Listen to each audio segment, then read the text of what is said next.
Audio Jungle.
Hi guys. So Diwali is here around the corner. Happy Dhanteras to everyone who's watching me from India. For all the people, this is Dr. Palami Mahajan, your host and host for the scientific sessions in DRDCA 2020. For those who are joining us for the first time, DRDCA stands for Dental Reach Digital Conference and Awards 2020 International. It's a 1 month long virtual conference where we planned a lot of things for you guys, talent shows, entries, and cultural competitions. Those have been closed, but yes, scientific session is here to continue. We have almost more than 40 speakers with us from all over the world who are going to talk about their field of expertise, their topic, the best of them actually. So yes, entire month of learning, unlearning, and revision. So it cannot get better. And to be actively involved in this conference, I would request you to register for the conference if you haven't. What you need to do is download the Eventi app, go and visit DRDCA 2020 event, and that's it, you are registered. You will get 40 CD points, a certificate of participation, only and only if you register yourself. Talking about the scientific sessions, we have scientific sessions every Thursday, Saturday, and Sunday. Thursday, there's just one session, that is evening session. So today is Thursday, and today we have evening session. There are two speakers who are joining us. The first speaker who's joining us, he is Professor Dr. Alejandro Steinman. He's joining us from Argentina. He's a prosthodontist and laser dentist. Professor Steinman is a distinguished Latin American dental leader and independent researcher with a family legacy of dentistry and university teaching for more than 70 years.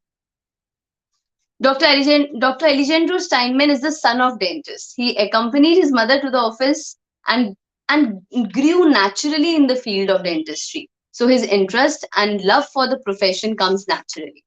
Dr. Steinman is, as I said, is a specialist in maxillofacial dentobuccoprosthesis, Ministry of Health, Argentina. First class of Mastership of Laser Dental, RWTH, Aachen University, Chapter Argentina, Uruguay, and Laser Safety Officer. He is distinguished as Latin American Dental Leader Opinion. He is an ISLD member, International Society for Laser Dentistry. Also, the member of World Academy for Laser Dentistry and Research in Dentistry, and Aachen Dental Laser Center, Germany. He's a founding partner and member of the scientific committee of ALDIA, Academy of Laser Dental, Ibero-America. Dr. Steinman is going to tell us about the fate of immediate laser-assisted implants placed in infected bone tissue condition with lasers. So basically, immediate implant is something that all of our patients want, but we have to choose, right? Who is the for candidate for immediate implant, whether we can do immediate implant, and especially when we talk about something like infected tissues, it's always a dilemma. So Professor Dr. Alejandro Steinman is here with us to solve this problem for us and tell us about the fate of immediate laser assisted implants when placed in infected bone tissue and the condition that with lasers. Let's please welcome Dr. Steinman on our screens. And yes, clap virtually, guys. Dr. Steinman, screen is yours. Thank you very much. Very good morning, Professor. It's a pleasure for me to be with you. I'm honored to give all the information I have. No blind information. I'm going to be open. I'm going to tell you all the little tips and small letters of the technique. No secrets. We usually, with a team, teach around the world our protocols. But in this special year with pandemia, we couldn't do it. So we use this method just to spread knowledge.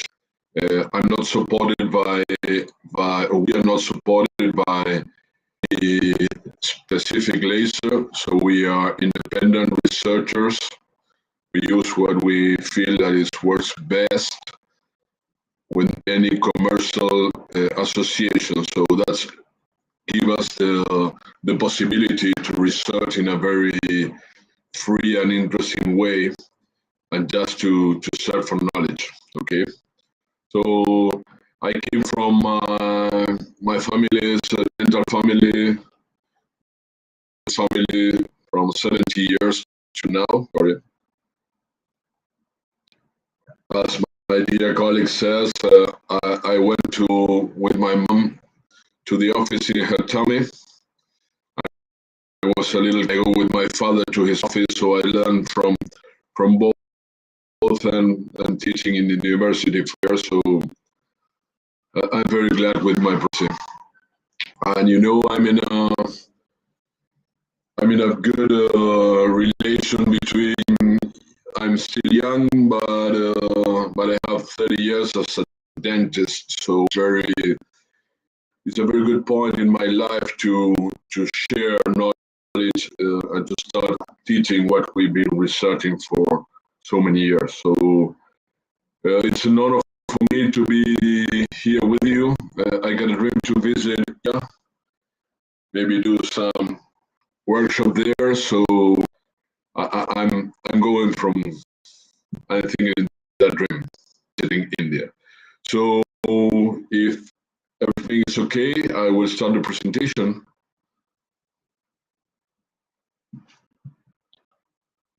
Okay. Okay, started? Yes, no, sir, I cannot see the screen right now.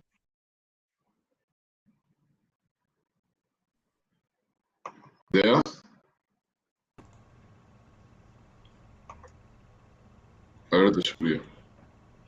Yes, sir. Open your PowerPoint, sir.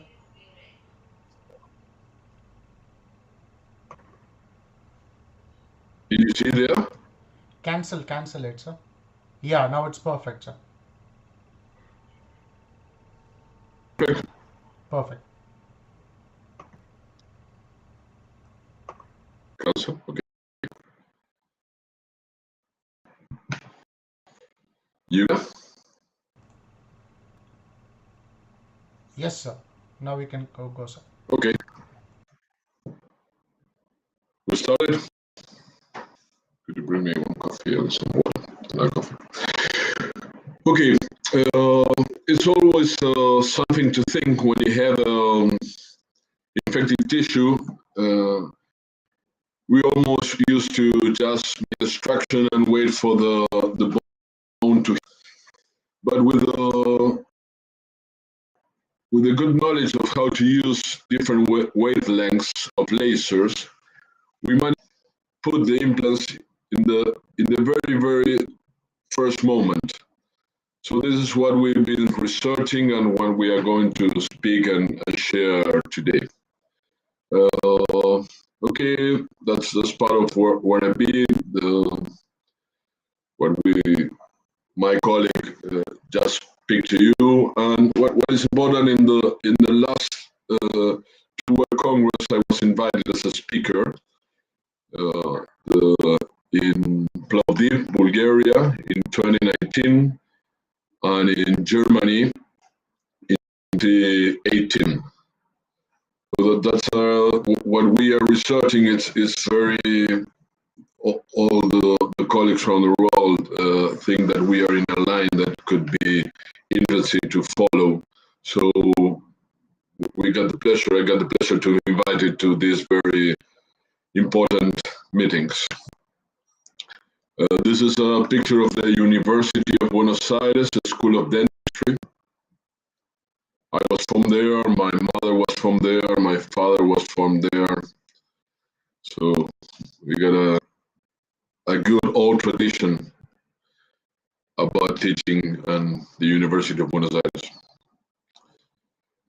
When I decided to get involved in laser, I went to RWTH. It's a German university. When I get the degree mastership in laser, so that's where I follow my studies in lasers. This is the next World Congress of Cairo. If the world keeps moving in a more normal way, I think there will be no problem to be there in that Congress. So could be interesting. I'm also invited there. And this is a view from clinic. My beloved Buenos Aires, mi Buenos Aires querido.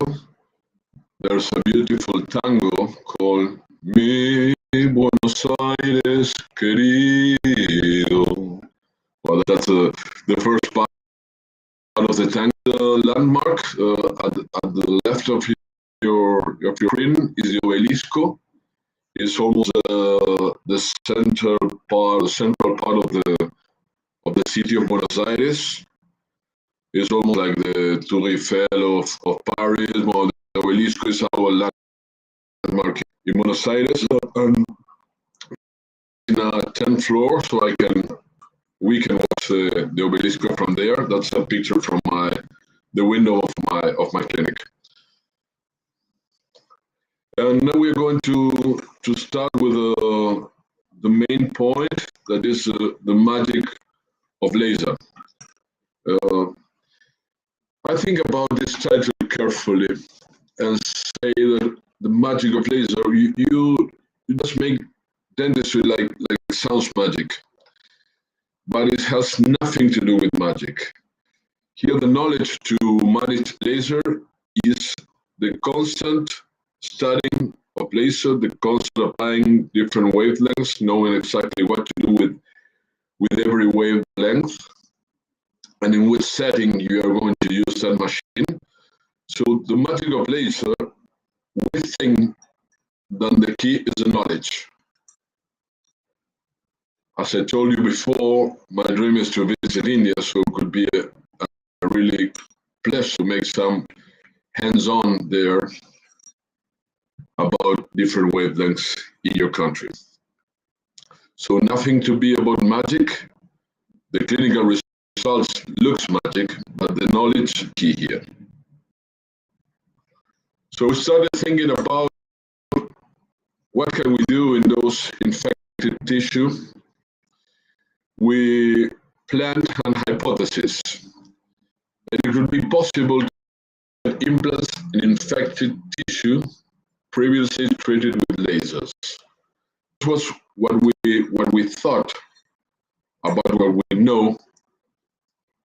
What can we do with lasers?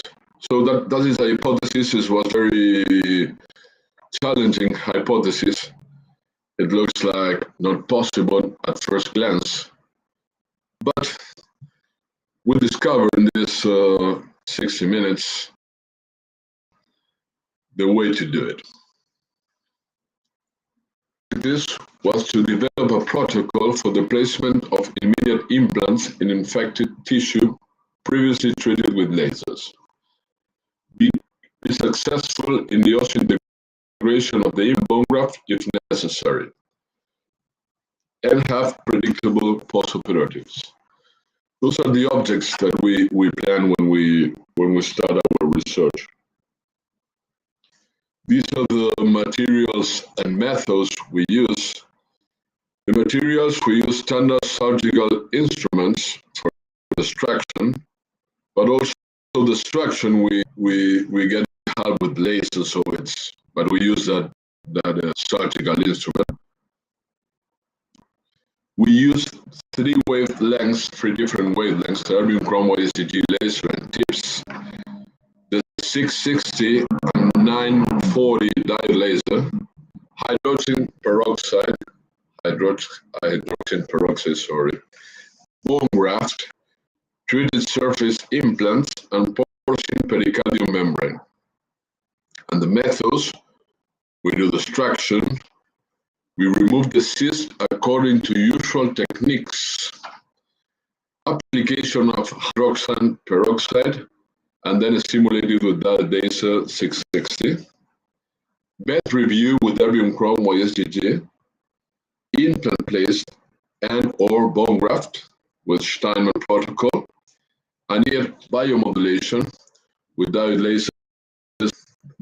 Thanks a lot. And now we know we need to go a concept. We need to one of the deepest concept here, that is a biofilm. The biofilm on bone surfaces is a structured unit of bacteria enclosed within a sticky polysaccharide matrix that adheres to the root channel surface, acting similar when found on bone surface.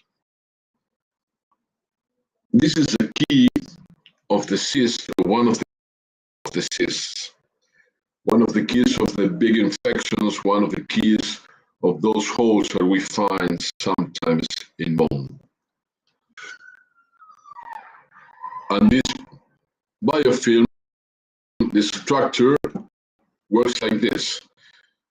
In component immunoprocess, time of stay of microorganisms in the area, mixed infection, increased pathogenicity of the flora, feedback bronze life without oxygen. That's the secret how the biofilm start getting there. The bacteria find a good shelter to get warm, to find some food, and start growing.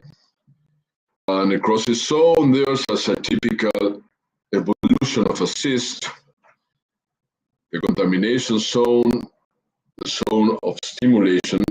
And what happened with this, that internal pressure of the cyst start pushing the bone, and the bone reacts just trying to find a good place to start going out and start allow the cyst to grow. But we have less bone. You know, we have like those cheese that have holes inside. That is what happened with the cyst. But this is a beautiful picture, just a beautiful draw. Let's see if we can see in the real world. And this is a real world. Just at the point of a rope. This is a theoretical thing, and this is a reality. But let's keep on going. And the reality, this is small, this is a medium cyst, but this is a huge cyst. All the clinical cases I'm going to share are all of our clinic. All what you are going to do is done with my hands or with my team hands. So it's new, it's never been published yet. So you're like in a primicia or something like that. Medium cyst, big cyst. This RX is from this clinical case. What is incredible. This lady didn't ask for pain. Never. This is, you can find some pools there.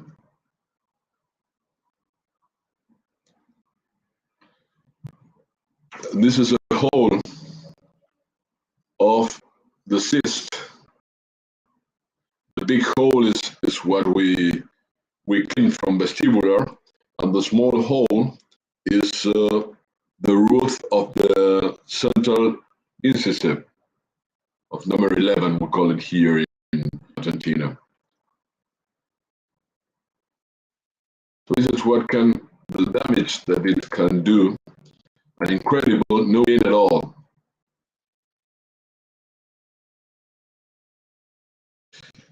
And there's something interesting when you place an implant, you say, okay, I make the extraction, everything looks closed, and wait for the healing process of the bone. I put the implant 3 or 4 months later, or 5 months later, and the implant has no success. We put the implant get infected, we have a periimplantitis, and I haven't that. Do the extraction of the endodontic treated tooth with no visible process or with very deep cavities with small process. All this type of bacteria, we made extractions, but the bacteria stay there in this biofilm and keep there enclosed. And you don't see it. You don't see it with an RX, you don't see it with a cone beam tomography, but the bacteria are there. When we put the implant, get in contact, start living again, start receiving more blood. They never died. That's why they are still there. They don't need oxygen. And you put the implant, and the implant has no success. So after extraction, if we put an implant, or if we put an implant, we can use this protocol just to get or to have the truth that there was no bacteria left there, no biofilm left. So this protocol, at least the first part of the protocol, you can use it for a simple extraction to have a good after process of healing and with no bacteria. If you go deeper, you can do that and then place the implant as we done. Okay? So we start thinking about the hydrogen peroxide. That the hydrogen peroxide has a physical action. When hydrogen peroxide comes into contact with the tissue, it begins to generate bubbles that expels bacteria and debris from deep areas. That is a physical action of the hydrogen peroxide. Repeated, you can use it in a simple extraction. You can use it alone, no laser here. But you can go deeper, and you can, we are going to explain it. So let's go for the physical. As an extraction, there was there that we take it with traditional methods and traditional instrumentation. And this needle that is going to put the hydrogen peroxide inside. We start growing bubbles, and the bubbles start growing. They start taking the debris, the bacteria, from the deep zone to the top or to the bottom. From the bottom to the top. That's for a mechanical action of the hydrogen peroxide. But it's not the only action of the hydrogen. It has also a chemical. Upon contact with tissue, it releases oxygen, destroys strict anaerobic microorganisms by oxidative action. Biofilm, bacteria, the the mechanical action of the hydrogen peroxide, the chemical action, anaerobic, put oxygen, they die. So that is without just hydrogen peroxide in an immediate extraction. Okay. But we went to feel how can we join two actions of the hydrogen peroxide and of the diode laser. So we find that in vitro investigation demonstrates the greater bacteria efficiency of the combined action of hydrogen peroxide and diode laser in resistant bacterial periodontal diseases such as intermediate prevotella, Fusobacterium nucleatum, Peptostreptococcus micron, among others. This is a study of Kanagia also and other research. So the peroxide alone have very good effect. But if we mix the peroxide with diode laser, we find better results. That is a tip of a diode laser of 660 wavelengths.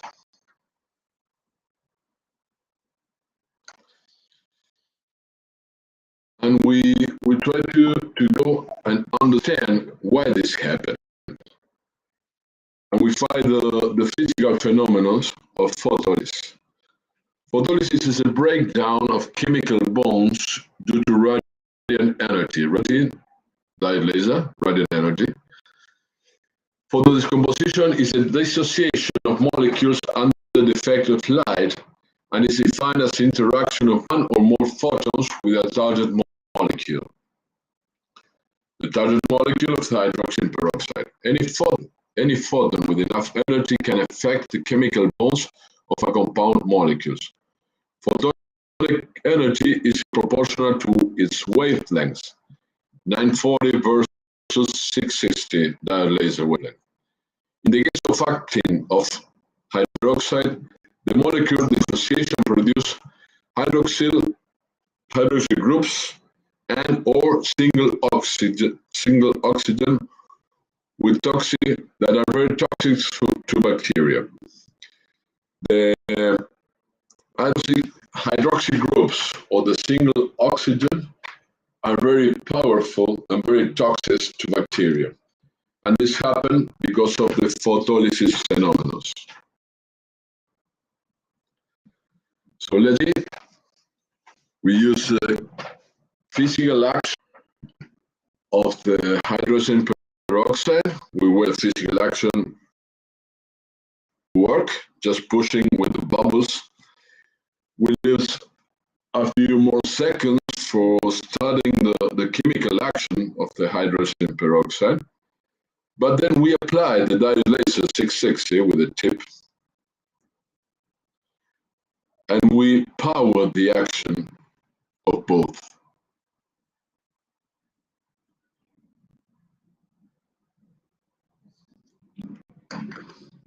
This is live laser. Hi, sir. I'm audible. Could you hear me?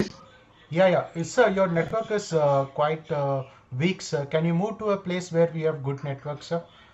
Your voice. What? I'm sorry. Your internet connectivity is a little bit weak, sir. Can we move to a place near to the net router? Yes. I'm at home, clinic, so I'm going to open my home to you. Let me see. Take a look. Okay.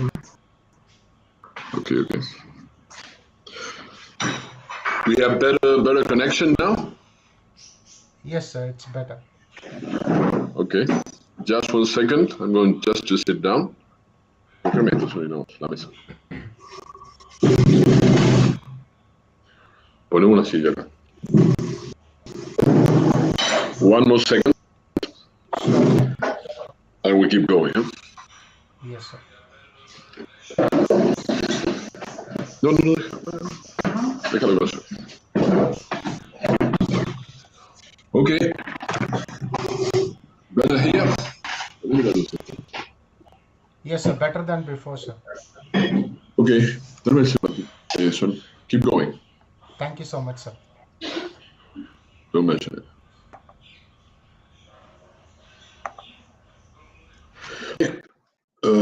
From the organization, they contacted me because there was a problem with the power of the internet.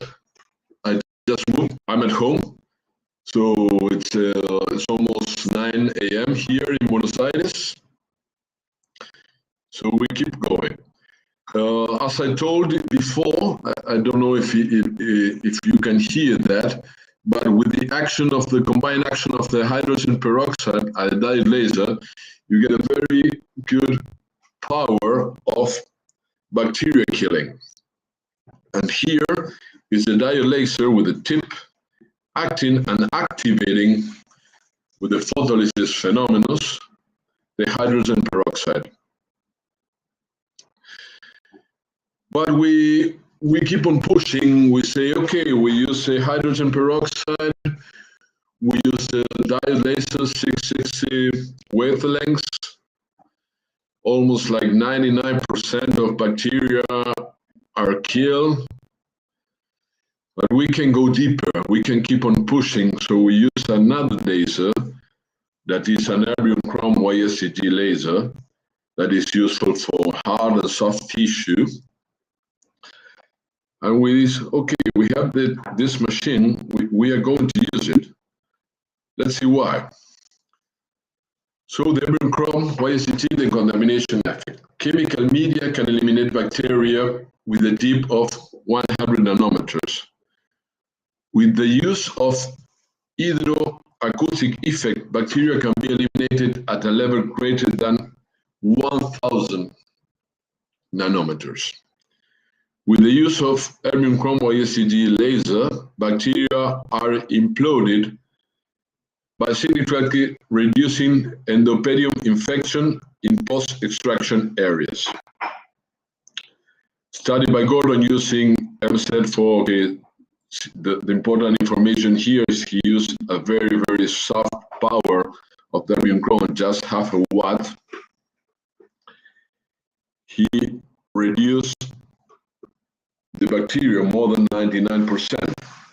And after that study, he duplicates the power. He just used almost duplicate the power, less than 1 watt of power. That is very, very little power. When I set implants with our mixed protocol, we use 7-8 watts of power for the. So 1 watt is really tiny power.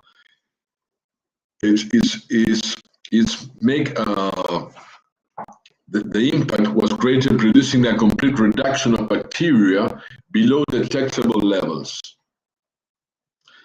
So we're mixing hydrogen peroxide, we are mixing dyed laser, 660 wavelength. We put it together, and after that, we use erbium chrome, the contamination effect.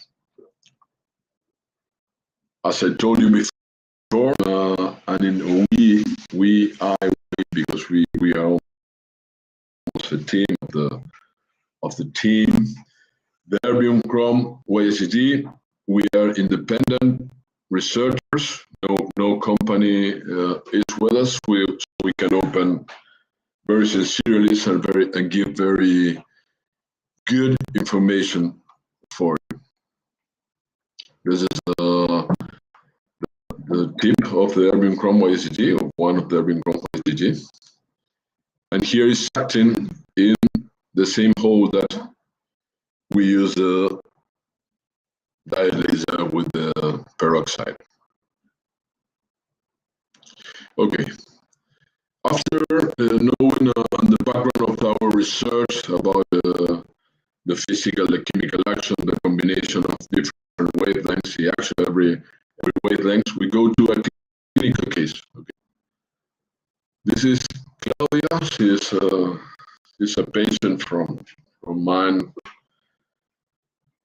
I think from 12 or 13 years till now.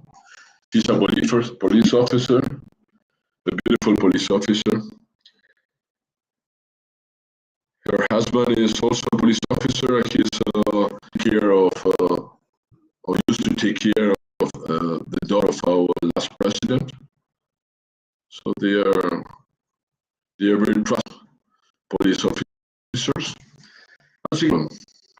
She came with this molar. Okay, I asked the endodontic dentist of our clinic, okay, go for the endodontics. I give it to her. She says, okay, no endodontic possible. Here you can see the process. It doesn't look very, very big. Looks like a tiny process. She has an old endodontics, and my endodontist said, no, I don't like it. Go for the extraction, clean the cyst. I said, but it looks very, very, very big. But this was her opinion. So we go for the extraction and see what's going on. And we see it by vestibular. You have this, the gum sounds like in a bubble, a small ball there. That's vestibular area of this. Here in black and gray, it's we find more the bright and the volume of this. And immediately when we open it, that appears incredible. We started clinically with, okay, I have some pain. The specialist of endodontics, Dr. Karina, told, okay, I don't like it, go for the extraction. Okay, small cyst, nothing to worry, not so big at vestibular area. But we open it, and that pus get away. Incredible. The small window, the small vestibular window. I remember what I told you about the cyst. They got in the same room. This cyst may be born if I just make a turn. You cannot imagine of putting there an implant. It's not possible. It was not possible.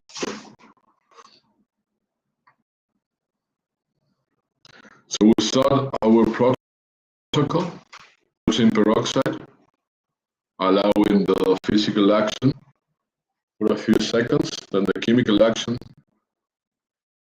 then the application of light laser. As I told you first, there's no secret in my presentation. Not the same as making a hands-on course that you can really see what we've done, what we're doing. But no secrets. This is the settings I used with the light laser 60. We use 100 milliwatts of energy, and the power of 12 joules with a doses of 300 joules per square centimeters. This is the setting we use in our protocols. The laser tip. So we leave the peroxide to act for a few minutes. Then we add the light laser action.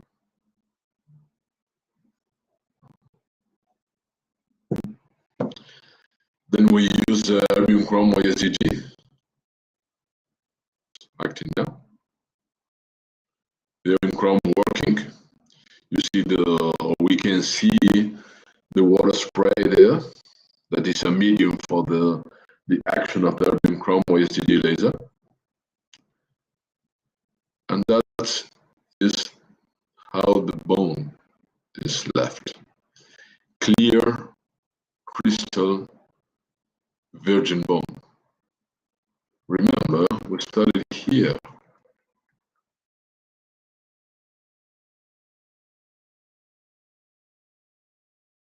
minutes later,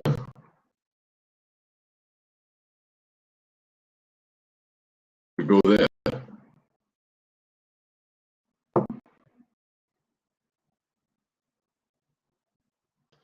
Okay, we close everything now.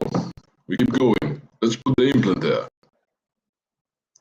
The implant is there. The bones start bleeding. Very, very, very good for life and for implants specifically. Bleeding the implant, we still have the window there in vestibular. Okay, we make the bone graft. We use a membrane, the porcine membrane, but with the porcine membrane, we give it to life.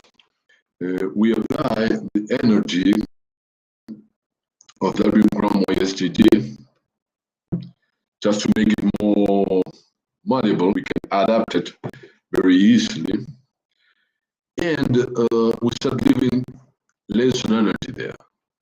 We give to life the membrane. That's the membrane put on. Okay. Now let's go for another case. This is Victoria. This case, the ones that want to see what happened 3 months later, I'm going to leave my WhatsApp when I finish my presentation. It's the easier way to be in touch. If you need a hands-on workshop around the world, we are prepared for that. And if you want to see what happened with this lady 3 months later, just send me. I'm going to send in a private way every picture of the case. This is Victoria. She's 56, a lawyer. It's a patient of me for about almost 20 years, she and her family. And again, 2 small cysts.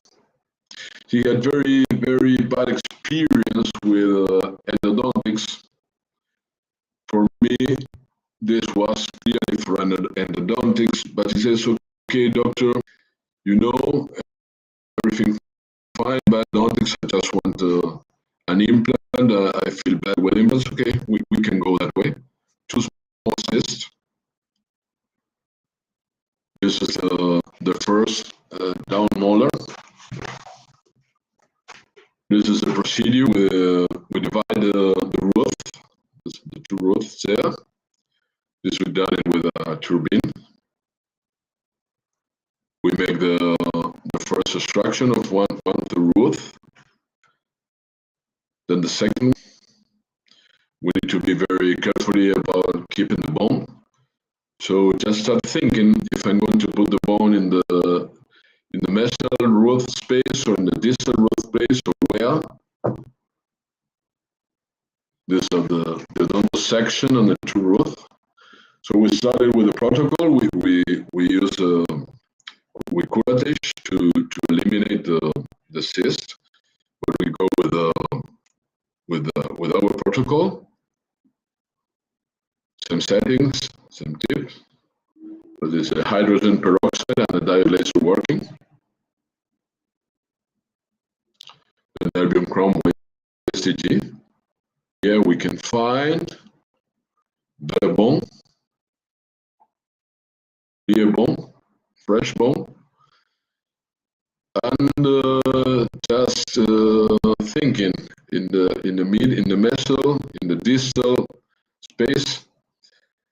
Okay, I keep on pushing and I put it in the middle of the interceptor. It's the place to put this. Bone graft, suture, stitches, and fine. After finishing with this, I biomodulate immediately after every implant analysis, with infection tissue or without infection tissue. And we have very fast healing of the implant. And see what happened a few days later. There's a hematoma there. You see it?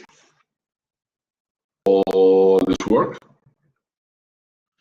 And as I hear sometimes, and I think it very deeply, it's very good to use one laser, one wavelength laser. It's much better to use two wavelengths laser. But it's great to use three wavelengths. So here, in hematoma, we use a 940 wavelengths, and we biomodulate with that one. And a week later, the hematoma fly away.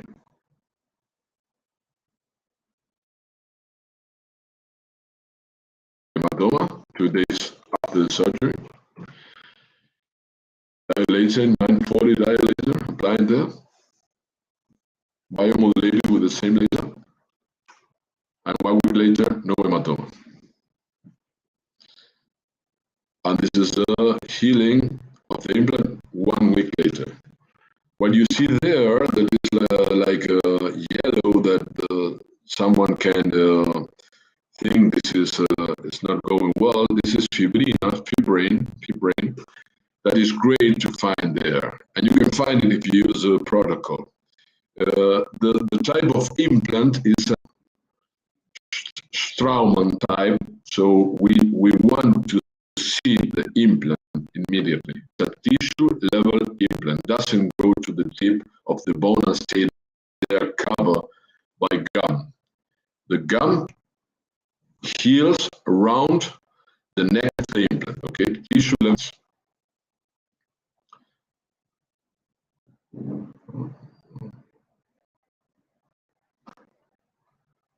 Okay, this is key. She's another lawyer, she's 49, a friend of mine till we were students, a very good friend of mine. This is a gesture of her. I finished her crowns yesterday. Her case, not put it in the PowerPoint yet, but if you want, in a personal way, I can send it to you. Well, this is the upper jaw of Vicky, and we are going to speak about the second molar. Okay, you can see there the cyst. We make a cone-beam tomography just to get sure that the maxillary cilius was not contaminated with infection, and was not, so it was good dead. You can see a detail there. The roof of the second premolar. This is the roof of the first molar. In every place a cyst, okay? Remember the biofilm, remember the cyst evolution, remember the bone eating. The destruction of the crowns of the premolar of the molar, okay? So that's the roof. Look at the disaster she has. It's incredible. This was a highlight. She has no money, any problems. She can do that, but she stay there. What happened is, almost most of the time, the patient didn't feel pain or feel anything. Okay. Here, the area of destruction, the palatal roof, all the bone of the palatal area just fly away. We have no bone there, no bone in the palatal area. You see?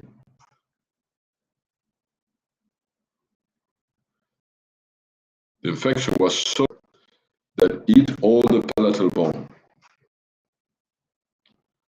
Okay, after that, I say, okay, we do this, close. and wait what happened in Christmas. But no, we use the protocol. We put the hydrogen peroxide. We activate it with that laser. Use erbium chrome YSGD, and we find this clear, crystal, fresh bone. Okay. After that, we decide to put the implants a bit closer, but in this case, the palatal bone here flies away. We think this would be a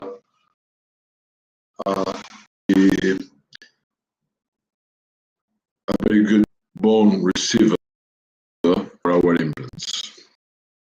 Yeah, but a good one.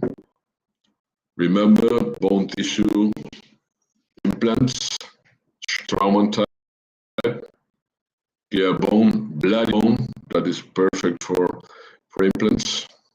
And we, but as we do with the porcine membrane, we give to life our fillers.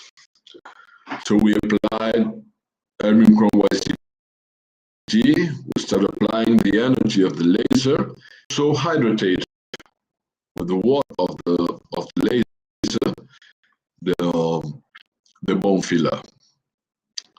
After that, and using the phenomena of photolysis, we apply the diode laser. No hydrogen peroxide, just water that is in with the bone, just to liberate some hydrogen and single oxygen. So we put, I need to be very clear, we put the bone with, just imagine with a natural antibiotic.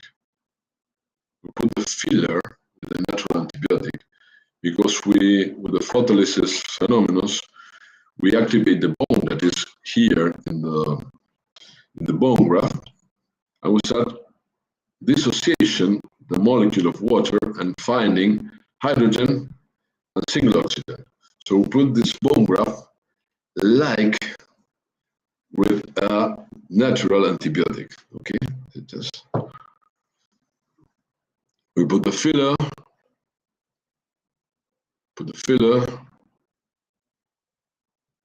bloody bone, bloody periosteum, great for implants, great for bone graft, stitches.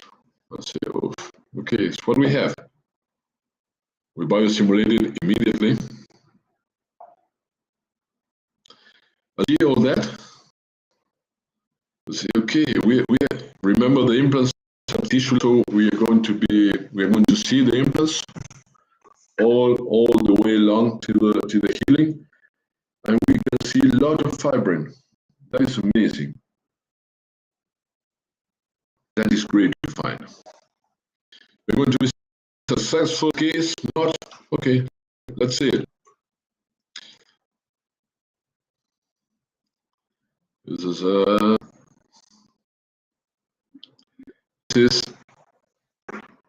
3 months later. 1 week after the surgery. Simulated one time a week for the first 4 weeks. Maybe in the first week we biosimulated 2 times. So all is part of our protocol. Not of disinfection. This is part of our protocol of placing implants with lasers. Remember, we started here, and after 2 months,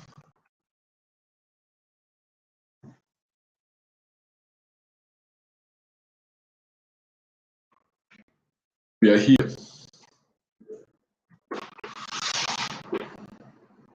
Here, started here. 2 months later, there.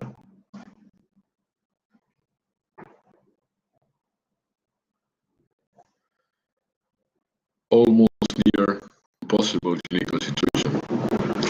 2 months later. Here she has her crown. Sorry, yesterday. Okay, this is Ruben. He's 63. He's a customer dispatcher. A very kind guy. We used to share some habanos. I smoke Cuban habanos. Un habano, sorry. So it's like a very nice people. Yeah, no money problem at all. He has diabetes, and he had this in his mouth. Incredible, incredible. So what can we do? Okay, let's go for to make this run. Could be possible to place implants. Okay, just wait for a few minutes. You'll see.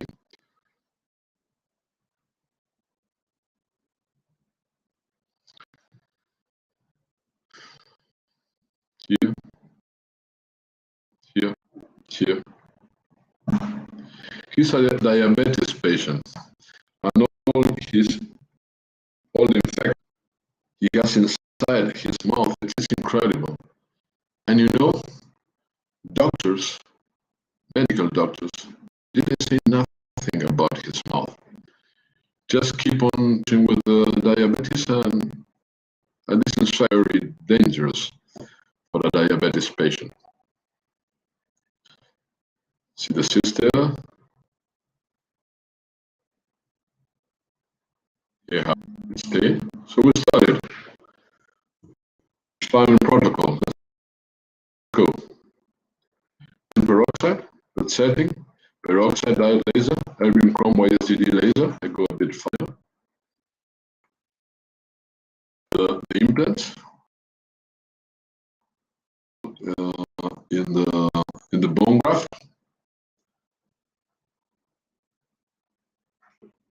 Policies to start dissociation, the way we had with the erbium chrome YSDD laser. We find single oxygen there, so we are going to put the bone graft with like an antibiotic, like a natural antibiotic there. Diabetes patient, you see how we started. Bone tissue level implants. Here are the implants placed. We biosimulated immediately. We do the same protocol in the porcine membrane. We close it. We biosimulated immediately up stitches. Those are the stitches full of fibrin. That's very good. This is how it looks about 10 days after the surgery. It's getting better, much better. 2 months later. 2 months later, just 60 days after the implant of the bone graft, we started here. Started here. We are in just 60 days later. You know that depth is so we measure the integral phenomena with number. So after this, 60 days later, we find this. We make a measure with Boston, and the implants were allowed to be 60 days later. Right here, 6. We measure the implants with the Austin, and the implants were allowed to be charged for the. So thanks a lot. Grazie. Namaste for everybody. I am very respectful for Asian cultures. So namaste. I try to practice yoga sometimes, but not so elastic for that. That is my contact. I'm Professor. really a pleasure to be with you. I'm very glad to be invited to this great digital meeting. That's my WhatsApp number. Just can write it, just put your name, your country, and what you need. Just by WhatsApp message, I answer them for sure. So we stay for 30 seconds with the number, and then go back to the questions if there's any.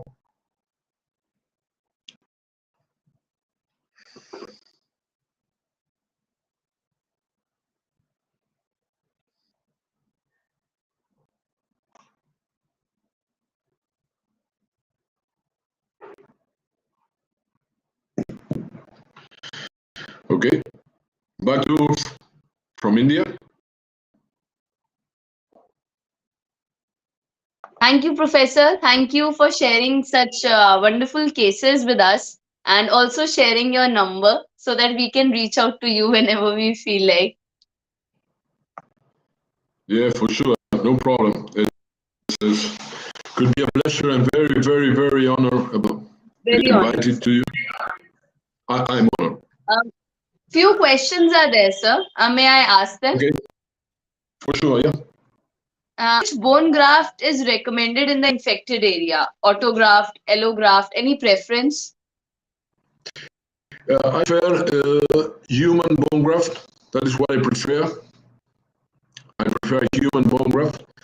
But in this cases, I show you too. In some cases, I use porcine bone graft and sometimes bone graft.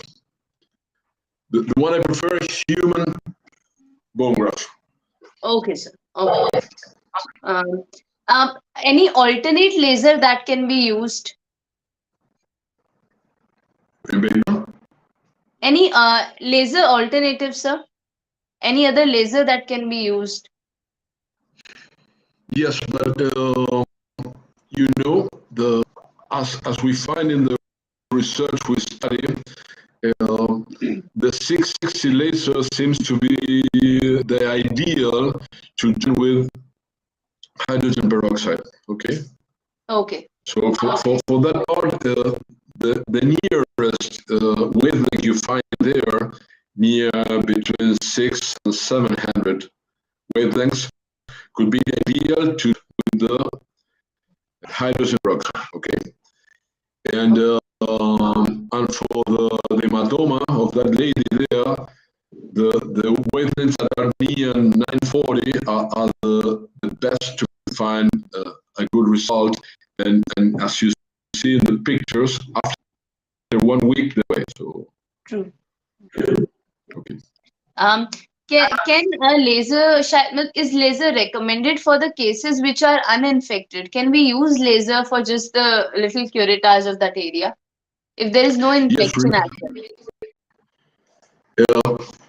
maybe you cannot see the infection. Maybe the infection is. Right. Remember the first diapost that they speak about the biofilm and you make traction and you leave the bone healing, and after 3 or 4 months you place the implant like in a traditional way. Maybe the implant is infected with an old infection, and that biofilm allows the bacteria to stay there, living and growing there, and you can't see them.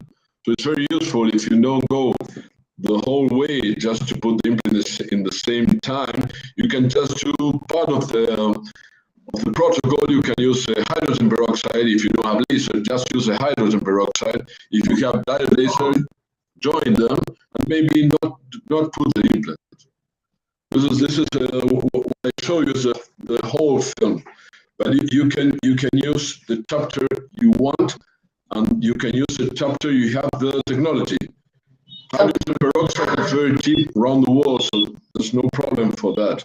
Diode laser, maybe you can have, you cannot have it. Okay. Every problem is a very expensive technology, so maybe you can have it, you cannot have it. But you go step 1, step 2, step 3 of the whole picture. Okay, no problem. Okay. Um, any specific implant design that we should use, sir? Implant Yes, design. the implant, the design, the one I can use or we can use for these techniques are implants that have a very good initial stabilization, a very good initial stability. So the bone is very, the implant is very well put. It doesn't move. So that is very important. We have an initial good torque, implant torque. Okay. Mm. And I choose tissue level. So that's why I claim that we are going to see the implant all the way long because it has very good healing process in gum.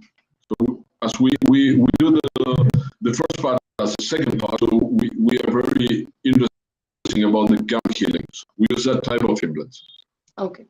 That is it, sir. Those were the questions. Thank you so much for your time and you taking out time to be on this platform. Thank you so much. We are deeply honored to have you here with us and sharing all those tips and tricks and everything. Thank you so much, sir.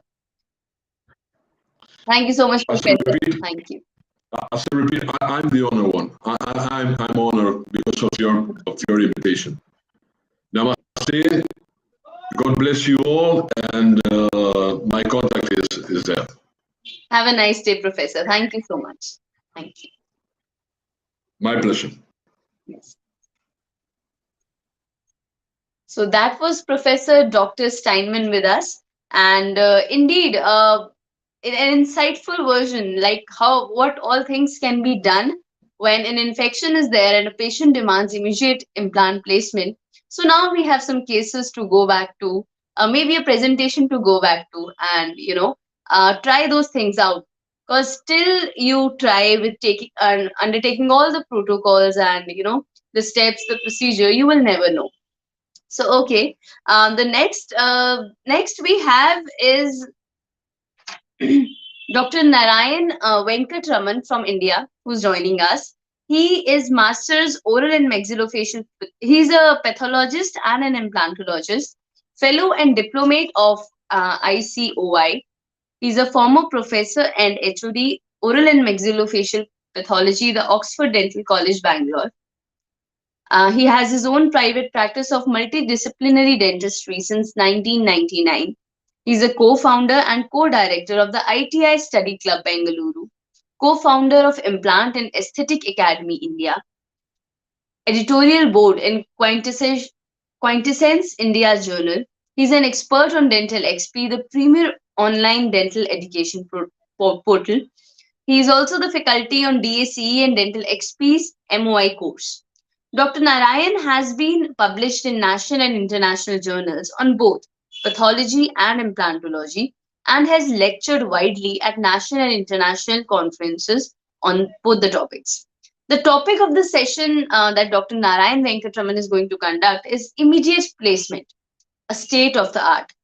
This presentation will showcase the currently used techniques in immediate implant placement and illustrate their indications, their advantages with appropriate case studies once again. So I welcome Dr. Narayan Venkatraman on your screens. Please join your hands virtually and welcome him. Hi, A very good evening, Doctor. good evening. Can you see my screen? Yes, I can Uh, see you. Yes, sir. I I Screen is can't visible. I can't see myself over here, so I don't know what I have to do for that. Um, no, you won't be visible to yourself, sir, but yes, Yeah, presentation is okay, very much fine. So visible. as long as I'm not in the middle of the screen and what needs to be seen is seen. Yeah. Thank you so much. First of all, let me thank you, Nupur, and Roxanne and Manu for inviting me to be on this platform. It's always a pleasure to share what we do and what we know. Hopefully, it makes a difference to somebody somewhere. And that's the whole idea of being in teaching. And I've been teaching for a very long time, since 1996. So 25 years of teaching, and the whole purpose of that is to share.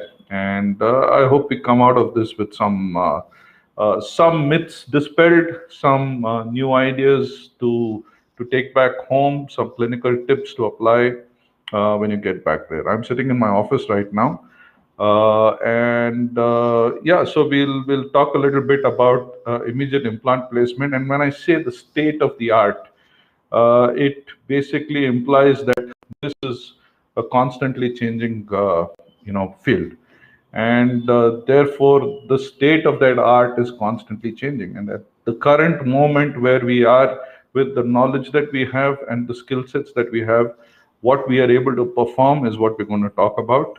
You can see my email ID there, and you can see my mobile number there. So if you want to get in touch with me, feel free. I am very good on personal chat. I'm terrible on a group, so do not try to put me in a group. Let me make those disclaimers beforehand. There is another disclaimer that I need to make out here, that I'm not getting paid for this lecture, though I do speak for several companies. So there is no commercial angle to this whole speech over here. And you don't have to take back any you don't have to think about that when you're listening to what I'm having to say here. All of you are familiar, I'm sure, with this particular character. This is from Ice Age, and this squirrel, or chipmunk, or whatever you want to call him, has a quintessential, or an existential question to answer, and that is where to get that nut from. This it's a part of the squirrel's existence to get that nut. And if you start to think about implant dentistry, and the way we try to get longevity out of what we do, it's very similar to the quest that the squirrel has for that nut. And I'll try to unravel this mystery as we go along with this little lecture.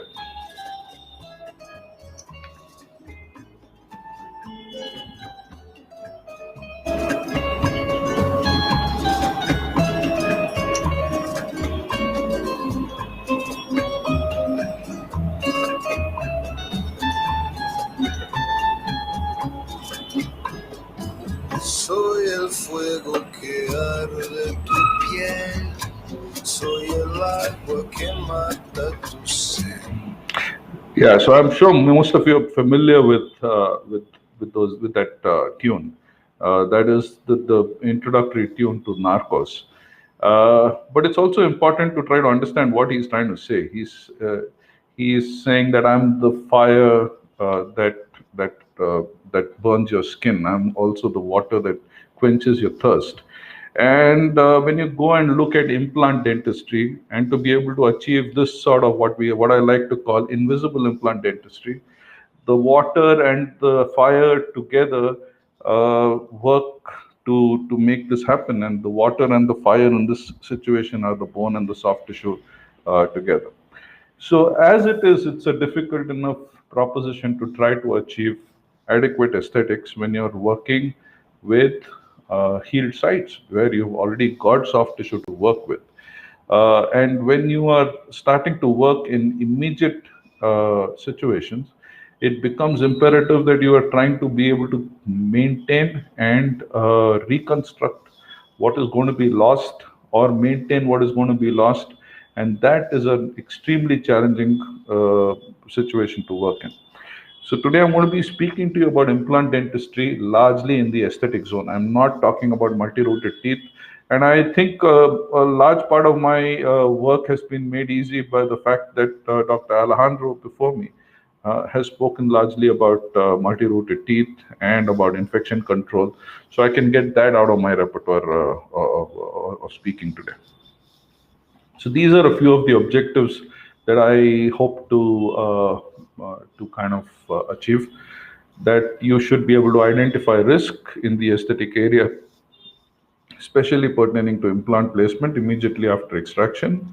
To be able to assess hard and soft tissue, the root position, its relevance to immediate implant placement, hard and soft tissue changes following extraction, as well as developing an algorithm for timing of implant placement. And I will talk to you then about the various techniques that we have at this point of implant placement and how do you apply them in particular clinical situations. Okay, if you go back into literature, I've put about 60 years of implant related literature into these three, bullets literally over here as to what is necessary for you to have long-term implant success. You need to have healthy bone, which is 2 to 4 millimeters of healthy bone outside of the implants, largely on the buccal side. Now, this was shown by Spray in 2000, then confirmed by Grunder in 2005, followed by some articles which confirmed this further into the mid 2000 and into the next decade of the 2000s. You need to have at least 3 millimeters of attached vertical soft tissue. That means above the platform of the implant, you need to have a minimum of 3 millimeters of attached tissue to maintain this bone in a healthy condition. And this was originally shown by Berglund and Linde in 1993 in their animal studies, reproduced in human studies by Linkevicius et al. In 2009 and 2013. And we know now what we know as the zero bone loss concept of Linkevicius. Apart from this, we also want to have at least 2 to 3 millimeters of attached gingiva, that is not above the platform of the implant, but on the facial side of the implant, and at least a millimeter of attached gingiva on the lingual side of the implant. Now, again, we've got some literature to show us this. This can be a little controvertible in terms of, in terms of if you go into literature, you'll find that there are ambiguous views on this. But by and large, most of us clinicians believe that if you have this, you are doing yourself a big favor. So, what is the clinical roadmap that we would like to have to get aesthetic success in the aesthetic zone? You want to diagnose and plan and assess risk. Ideally, place your implant in a good 3D position and get a good hard tissue volume and architecture, as we've just discussed what sort of hard tissue we want. You want to get that thick, soft tissue and thick and stable soft tissue in the transmucosal area. And you want to perfectly provisionalize for conditioning the soft tissue. So if you start to, if you start to extrapolate the first slide that I showed you about those 3 bullet points about long-term aesthetic success, you now know that even when you put in an immediate implant, you still need to have that 2 to 4 millimeters of bone on the facial side. So now you start to unravel for yourself the location of that implant. And so that will lead you to the ideal 3-dimensional positioning of the implant. And once you have that, you know that you will have bone, and when you have bone, you will have some tissue. The determinants of aesthetic risk are the timing of implant placement, the number of teeth or number of implants that you're going to place. This is pertaining specifically to the implant to the aesthetic zone, and whether you want to put in adjacent implants. If you're going to put in adjacent implants, which are the locations that you would avoid placing adjacent implants, and where would you like to go ahead and place adjacent implants? In my office, tool centrals are there is no problem. It's always great to put in adjacent implants.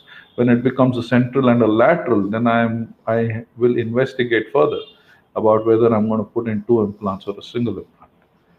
Once you have that understood, you will look at the amount of display that you have in the smile, the hard tissue volume and quality, the interdental height of bone, which is an extremely important determinant, which is often ignored at the time of assessment, and the soft tissue volume and type. I'm going to talk to you in detail about assessing bone and soft tissue before you start doing extractions. We have classifications of implant placement according to the timing. And type 1 placement is immediate placement. Type 2 is early placement when you have only soft tissue healing. That is typically about 4 to 8 weeks of healing. You don't have bone, but you have significant. You don't have bone, but you have soft tissue which is healed. So you still have tissue, raise a flap, close a flap, augment if you need, because you will be able to get primary closure. Uh, the problem with an immediate extraction socket is that you will have to mobilize tissue to get primary closure, often at the expense of often at the expense of the vestibule and attached tissue. And for that reason, immediate implant placement is in the current state of the art is practiced almost entirely as a flapless procedure. If you do have to flap, then you have to make some compromises, and we will discuss that as we go along. Early placement with partial healing of bone is typically 12 to 16 weeks after extraction, and you have some amount of bone here, and therefore getting primary stability is far easier. In late placement, where there is more than 6 months of healing, it's a fully healed socket. The other thing that happens with late placement is all the dimensional loss that has to take place has completely taken place, and so now you are at a position to make decisions as to whether you want to graft first, place the implant, and simultaneously graft or whatever. So according to the timing of implant placement, it could be immediate like this, it could be early, where there is partial bone healing, or no bone healing but only soft tissue healing, and like this, where there is delayed placement with full bone healing but also all the loss that has taken place. So this is my algorithm for risk assessment, and it depends on a few things. The primary determinant here is the timing of implant placement. If I'm doing this immediately, then the things that I need to look at is what is the display in the smile, what is the condition of the tissues over there, how integral is the facial plate, how thick is the facial plate, where does the root lie in relation to the radial, where in the bony housing is the root itself located, and that I will discuss a lot more in detail as we go along. Do you have bone for getting primary stability? If you have all of those things, where is the interdental height of bone, or the IHB? And you have to understand that you need to make sure that the IHB is in such a location that the proposed final contact point is no greater than 5 millimeters away from the interdental height of bone for you to be able to achieve a papilla fill. And what is your plan for a provisional restoration? And you need to have this plan in place before you start doing anything. As far as early placement goes, what is the condition of the soft tissues again? Do you need to graft soft tissue? Is there a contour defect? How do you go about addressing the need for grafting bone, and what the morphology of a bone defect, if there is? And with delayed, all the loss has occurred, so you look at what sort of loss has taken place, whether it's vertical, horizontal, or a combination, the nature, and whether it's intrabony or extrabony. Can you simultaneously graft? Do you need a staged approach? So all those factors have to be weighed in before you make that decision. At the moment, we're going to focus on these factors here, and that's what the next part of this whole story is going to be. And like in life, everything that you do, you are taking a risk. You sign off saying that, okay, this is a risk I am taking, understanding what the consequences are, what the likely consequences are. So if you are doing this for yourself, it's one thing. But when you are working with a patient, the risk you're taking is not for yourself alone. Because though you are in a position to get sued and screwed, the one who's actually getting in the worst, who's in the worst position is the patient who has the failure. So it's incumbent on us to be more diligent in our processes of assessing risk before we start doing immediate implant placement. And one of the primary things that you want to look at is the lip line and the amount of display that you have. and the transition of the prosthesis that is going to take place. And situations like this, where you have high lip lines, where you see a display of both the papillae as well as the attached tissue above it, are very high risk situations, and therefore they require to be handled with extreme care. On the other hand, patients with very low lip lines are easier to handle because uh, the results of your disasters are not as evident as they would be in a situation like this. However, having said that, it makes practical sense to treat every patient as though they are a very high lip line, so that when you do come across this patient who has a very high aesthetic demand and a high aesthetic risk, you are prepared to deliver your best. Gingival biotype, I think we've got tons of papers on this, but it makes sense to try to get numbers in place. Joseph Kahn says that anything that is below 1 millimeter is considered thin, and anything that is between 1 to 1.5 millimeters is considered thick. I would say 1 millimeter is considered good. I would consider it as a medium thickness of gingiva. Now you can assess this in multiple ways by inserting your probe, looking for the metallic shadow through this thing. If it's less than 1 millimeter, you will be able to see it. If not, so all of those things are always available for us to go back to and refer and understand from our books and these articles. Now, when it comes down to assessing sockets, because that's where you're going to be placing your implant, there are two aspects that you're going to be that are going to be relevant to socket assessment. The first is the radiographic assessment of the prospective socket, because after you extract the tooth is the only time that you're going to actually be able to assess that socket clinically. But before you extract the tooth, the way that you'll be able to see that socket or visualize it is through three-dimensional radiographic assessment. And in this, we would like to assess the thickness of the bone plates and the radial root position. And if you are, if you're smart enough, you will also be able to make out the thickness of soft tissue in your preoperative CBCTs, and I'll show you how you can go about doing that.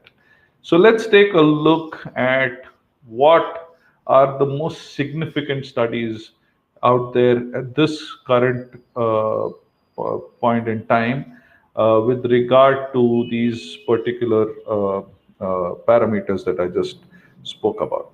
So I think one of the most significant pieces of literature that has come out in this century so far is this from Vivian Chapuis and Danny Buser in 2013. They published this article on the ridge alterations of in post-extraction sockets in the aesthetic zone using only 3D CBCTs. So they studied 39 patients and they planned a single tooth extraction, and they did a pre-op measurement of the thickness of the facial plate at the central and the proximal sites of the tooth, and then at baseline that was the baseline, and after 8 weeks of extraction they did the same measurements again. They superimposed these scans and then they determined the areas of bone resorption. Now they came out with a very significant number, and they said that the mean, the 1 bone thickness was identified as a threshold number for bone loss or not.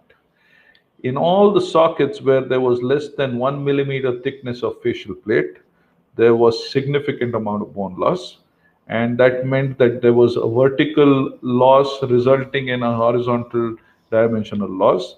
And whenever there was greater than 1 millimeter, this was not seen. And that now becomes a very relevant piece of information for you as a clinician when you start looking at patients and looking for the ones that you're going to do your immediate implant in. Because immediate implants is largely shots in the dark, right? You place an implant, you don't know how much bone you're going to lose because you did not have that information before, and you go ahead and place your implant and you are pushing in some stuff over there and hoping that everything stays together and that you compensate for that bone loss that's going to take place.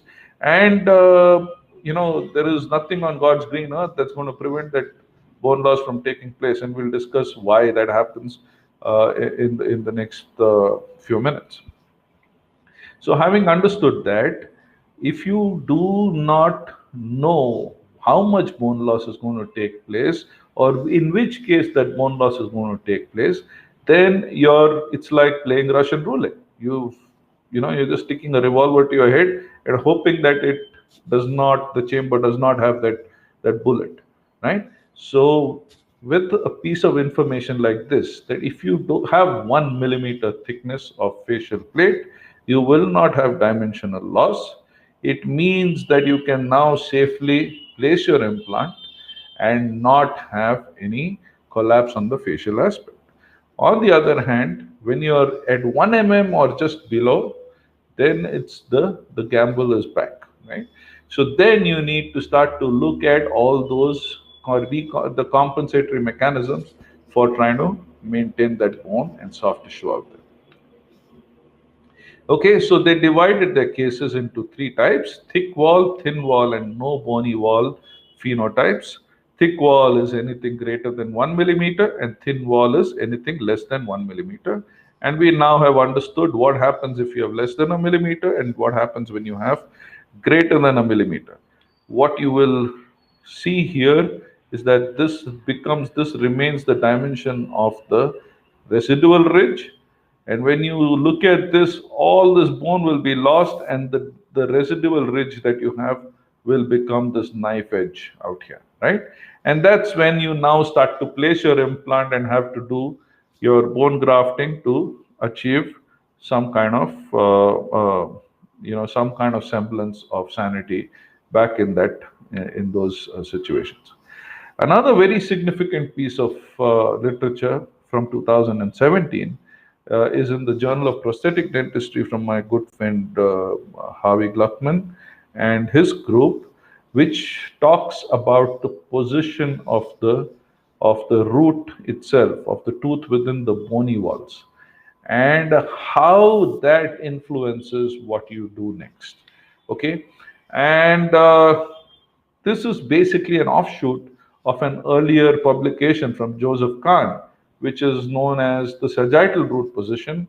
So Howie and John Tutoit, they modified the terminology, called it radial root position for their own reasons, but they came up with these classes. Class 1 is where you have thick bone on the facial, thick bone on the palatal. The root is more or less centered in this socket, and you have ample bone apically to place an implant. Class 2, class 2A is where you have the root placed towards the buccal plate, but you have a thick facial plate at the crest, and it thins out as you go towards the apex. Class 2B is again, it's placed towards the facial, but the plate is thin all along. Class 3 is where there is thin facial plate, thick palatal plate, and the root is centered on in the socket. Class 4 is, now it's getting more and more complex, where you have a concavity above the apex of the root, and the root is placed all the way towards the buccal. Class 5 is the most complex, where you have very thin facial and palatal plate and a thin isthmus of bone apical to the apex of the tooth. Now, of all these classes, the only one where there is a contraindication to immediate implant placement is the class 5. Okay. What Javi and John also came up with is proposals on about doing your osteotomies. So in class 1, you could do an osteotomy in such a way that you got your emergence of the screw hole at the incisal, or you could also do it in such a way as to get it on the cingulum. Now, the ideal location for this screw hole would be at the cingulum to be able to get a screw retained crown, but you could also do a cemented crown with a custom abutment. Class 2A again gives you the ability to place the implant in such a way that you get it out towards the cingulum. Class 3 is always going to be towards the cingulum. Class 4 will always come out on the facial aspect. Okay. So having understood this, I also want to dispel this myth that cemented restorations are bad. Cemented restorations are not bad as long as you know how to handle the cement. And that means that you have to make custom abutments with very, very shallow margins close to the gingival margin where you can clean up without causing problems of perissementitis. All right. There is also this belief that tissue biotype is related to the underlying bone morphology directly, and that if you have thick tissue, it means that you have thick bone. Unfortunately, literature does not support that, and we understand that the thickness of gingival tissue has just a moderate association with underlying alveolar bone. Okay. Now, how do you assess this bone and soft tissue before you start doing anything on a CBCT? And it's a very simple enough technique where you supply your patients with cotton rolls that they can place in the labial vestibule before they make the CBCT. So that when you have the CBCT done, the lip is held away, and now you can actually see over here the soft tissue, and you can measure the thickness of the soft tissue on this on the CBCT itself. So this tells you the thickness of the tissue, the thickness of the bone, the location of the bone in the bony house of the root in the bony housing, and it tells you which way you can locate your osteotomy to make a to achieve the best possible outcome for your patient. Then you clinically assess the socket after you've got your tooth out, and this is a classification by Kaplanis and Kahn, etc., where they call it the extraction defect sounding. So once you get the tooth out, you do a bone sounding to see where you have the bone and where you have the soft tissue, and yeah, so EDS1 is pristine, where you can do dual zone socket shield. EDS2, you may want to do surgical veneer grafting or do delayed type 2 placement. EDS3 is where you can do an IDR type 2 placement, or you can do, you need to site development staged implant placement in EDS4. Okay. And you have to understand that implant aesthetics is entirely dependent on ideal 3D positioning, and that means that labiolingually within a 2 millimeter zone lingual to the tangents drawn on the adjacent teeth, ideally in a way that the implant screw emerges at the cingulum. Apicocoronally, depending now on your implant design, 2 to 3 millimeters below the CEJ of the adjacent teeth, or 3 to 5 millimeters below the gingival margin. And when we say 3 to 5 millimeters, 3 millimeters is for matched platform implants, 5 millimeters for switched platform implants. Mesiodistally, anything from 0.6 to 1.5 millimeters away from neighboring teeth, and 3 mm away from adjacent implants to be able to achieve a papilla. And you may say that I'm saying something blasphemous here when I say 0.6 mm, If you go back and look at your mandibular anteriors, you're not going to have more than zero point 0.6, zero point 0.7 millimeters uh, after you place a standard diameter implant, a 3 millimeter implant, and you'll just have barely half a millimeter from the neighboring teeth, and they hold up well. And that is because the thickness of your periodontium is only zero point 0.6 millimeters. You need to keep that inviolate. The advantages are pretty obvious. Overall, reduced treatment time, one surgical procedure, minor thing.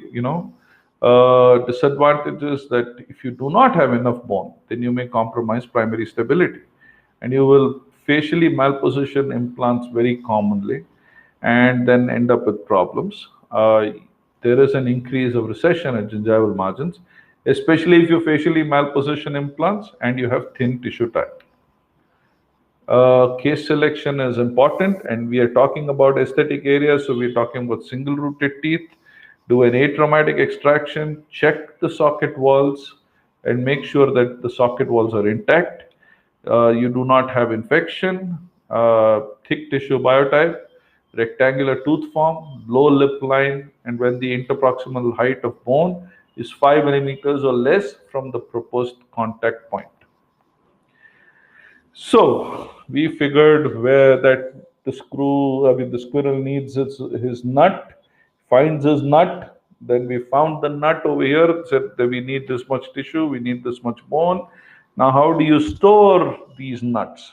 And many a time the answer is pretty obvious. It's difficult for us to see sometimes. Uh, so let's talk a little bit about the techniques of immediate implant placement, which is really the way for you to store that nut in and make sure that there is longevity of your treatment. Currently, there are four ways of doing immediate implants in the aesthetic area.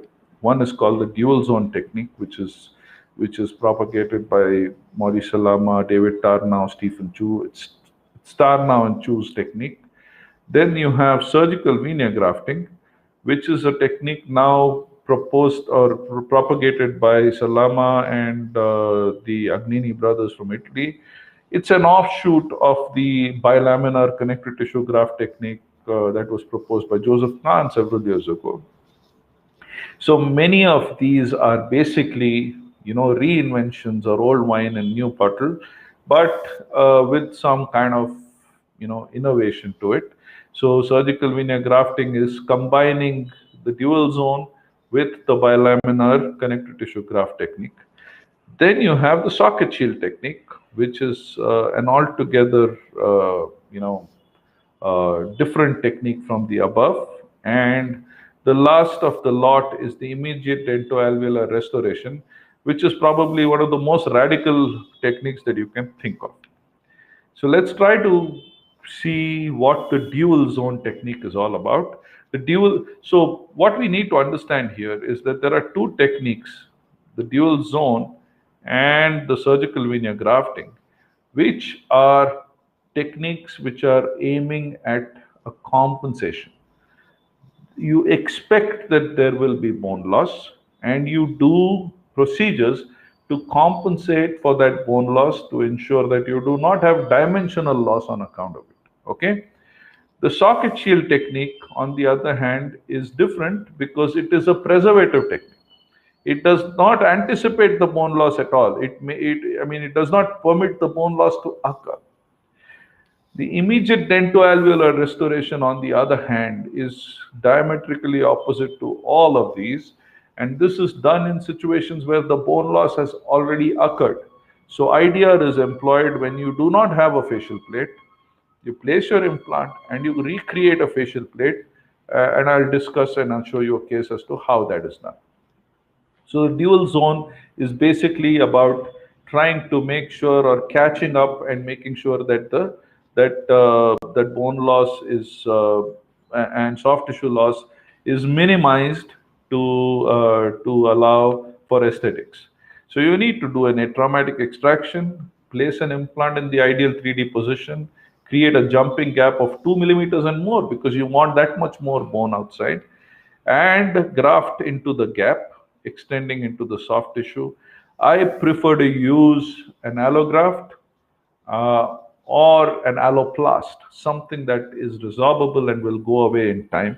I do not like to use non-resorbable materials around or in contact with my implants at all. They are veneer materials which have to be layered on top of things that can become vital. Okay, so in my philosophy, that's how it works. I know there will be lots of people who tell you that you can put your bovine graft or porcine graft. It doesn't appeal to me because the science does not appeal to me. We can have a discussion on that at some other point, but this is beyond the scope of this lecture. uh, we'll make a provisional restoration to seal the socket. You again need to have an intact labial plate, and always you play the game by the rules. You have a thicker biotype, low lip line, favorable radial root position, and adequate palatal and apical to the root for ideal 3D placement. Take a look at this case, it's lateral incisor fracture, and you can see that is non-restorable. So we go ahead now, and this is the same case that I showed you. You can see that this is a type 2 B, uh, I mean type 2A, and now we go ahead and extract this. This patient was not, he was not willing to get a socket shield done. And considering that it is a thick facial plate, I was happy to do a dual zone grafting here. So we go ahead and place our implant in the right three-dimensional position. And that means that you will create a big gap. So immediate implants are placed palatal and deep. Deep because you want to compensate for the bone loss that takes place at the crest, and palatal because you want to allow space for bone to grow in on top of the implant. Now, how deep becomes the question. And like we said, 2 to 3 millimeters below the CEJ of the adjacent teeth, or 3 to 5 millimeters below the free gingival margin on the facial aspect, or at least a millimeter and a half to two below the facial plate of bone on the facial aspect. Now, when you are doing all this, you also need to understand what kind of connection your implant to the abutment is. If you have a matched platform, you cannot push your implant too deep because you will not be able to place your abutment. So somebody was asking about what type of implant designs do you like to use for immediate implants. I like to use implants which are tapered, and I like to use designs which give me a platform switch, so I can place my implant deeper, create better emergences, and get a lot more bone over the crest of the implant. So in this case, you can see that I've got almost 4 millimeters of a jumping distance. I put in my allograft, which is a corticocancellous mix, place my temporary abutment, sculpt a temporary crown over it. And when we sculpt this crown, we want to make sure that you have this area, which is a subcritical zone, and this is the critical part of this. So you need to create this S-shaped curve, which allows for you to have a thickness of soft tissue in the concavity region, as well as to be able to displace tissue on the convex area to the point that you want, so that you get the right kind of emergence out of your restoration. We like to blast this with steam so that you have a very clean surface, which can now be screwed in as a temporary restoration. Now, this patient never came back for his final restoration, but you will see how this temp looks at about 6 to 8 weeks after implant placement. You can see that the contours of tissue, position of tissue, the texture of tissue, everything is so beautifully maintained. And that's probably the reason why. And he's a smoker, he's made sure that this becomes the same color as everything else. And that's the only reason why he has not come back to get this replaced. And this is over 3 years since this implant has been placed. But you have other cases where you can see the long-term outcomes of this kind of treatment. This is done with the dual zone technique, with an alloplast in place of an allograft. And here you can see the contour of that tissue. 3 years later, you can start to see that there is some amount of loss. And this is consistent with every case that I have done with the dual zone technique. Even if you take a cone beam here, you will see 2 to 3 millimeters of bone on the facial side, but you will start to see that the soft tissue atrophies with as time goes by. Even though attachment is there, the texture is beautiful, but there is a loss of contour. The loss of contour is not because there is a loss of bone. Bone is thing. This is the crestal bone in a PA, which is not the best way for you to assess the facial bone. But I know that facial bone is very often very solid in these patients, but the contour is lost because the soft tissue starts to atrophy after the tooth has been removed. Another case done in March of 2013, and exactly 7 years later, you'll see what she looks like. You can see that at 6 months itself, there is a loss of contour, while there is maintenance of the papilla and it's beautifully maintained, this contour, the emergence out here. And we get our crowns in, we look at this 7 years down the line, you can see that the maintenance of the position of tissue is beautiful. Neighboring tooth has got some caries now. Texture is brilliant. Everything else looks good here. When you take a look at it from the incisal, you can see the amount of contour loss. But that's the crestal bone position at in a PA. And I have a CBCT of this after a year or two of placement, and I have greater than 2 millimeters of bone on the facial side. So when you now look at situations where you know that you have soft tissue atrophy, and that is something that we've observed over a long period of time, over a lot of our cases, you start examining new other techniques to try to enhance that. So Agnini brothers and Salama, Maurice Salama, along with Henry Salama and David Garber, they published this technique, which is known as surgical veneer grafting, as a compensatory for natural labial plate pre-model.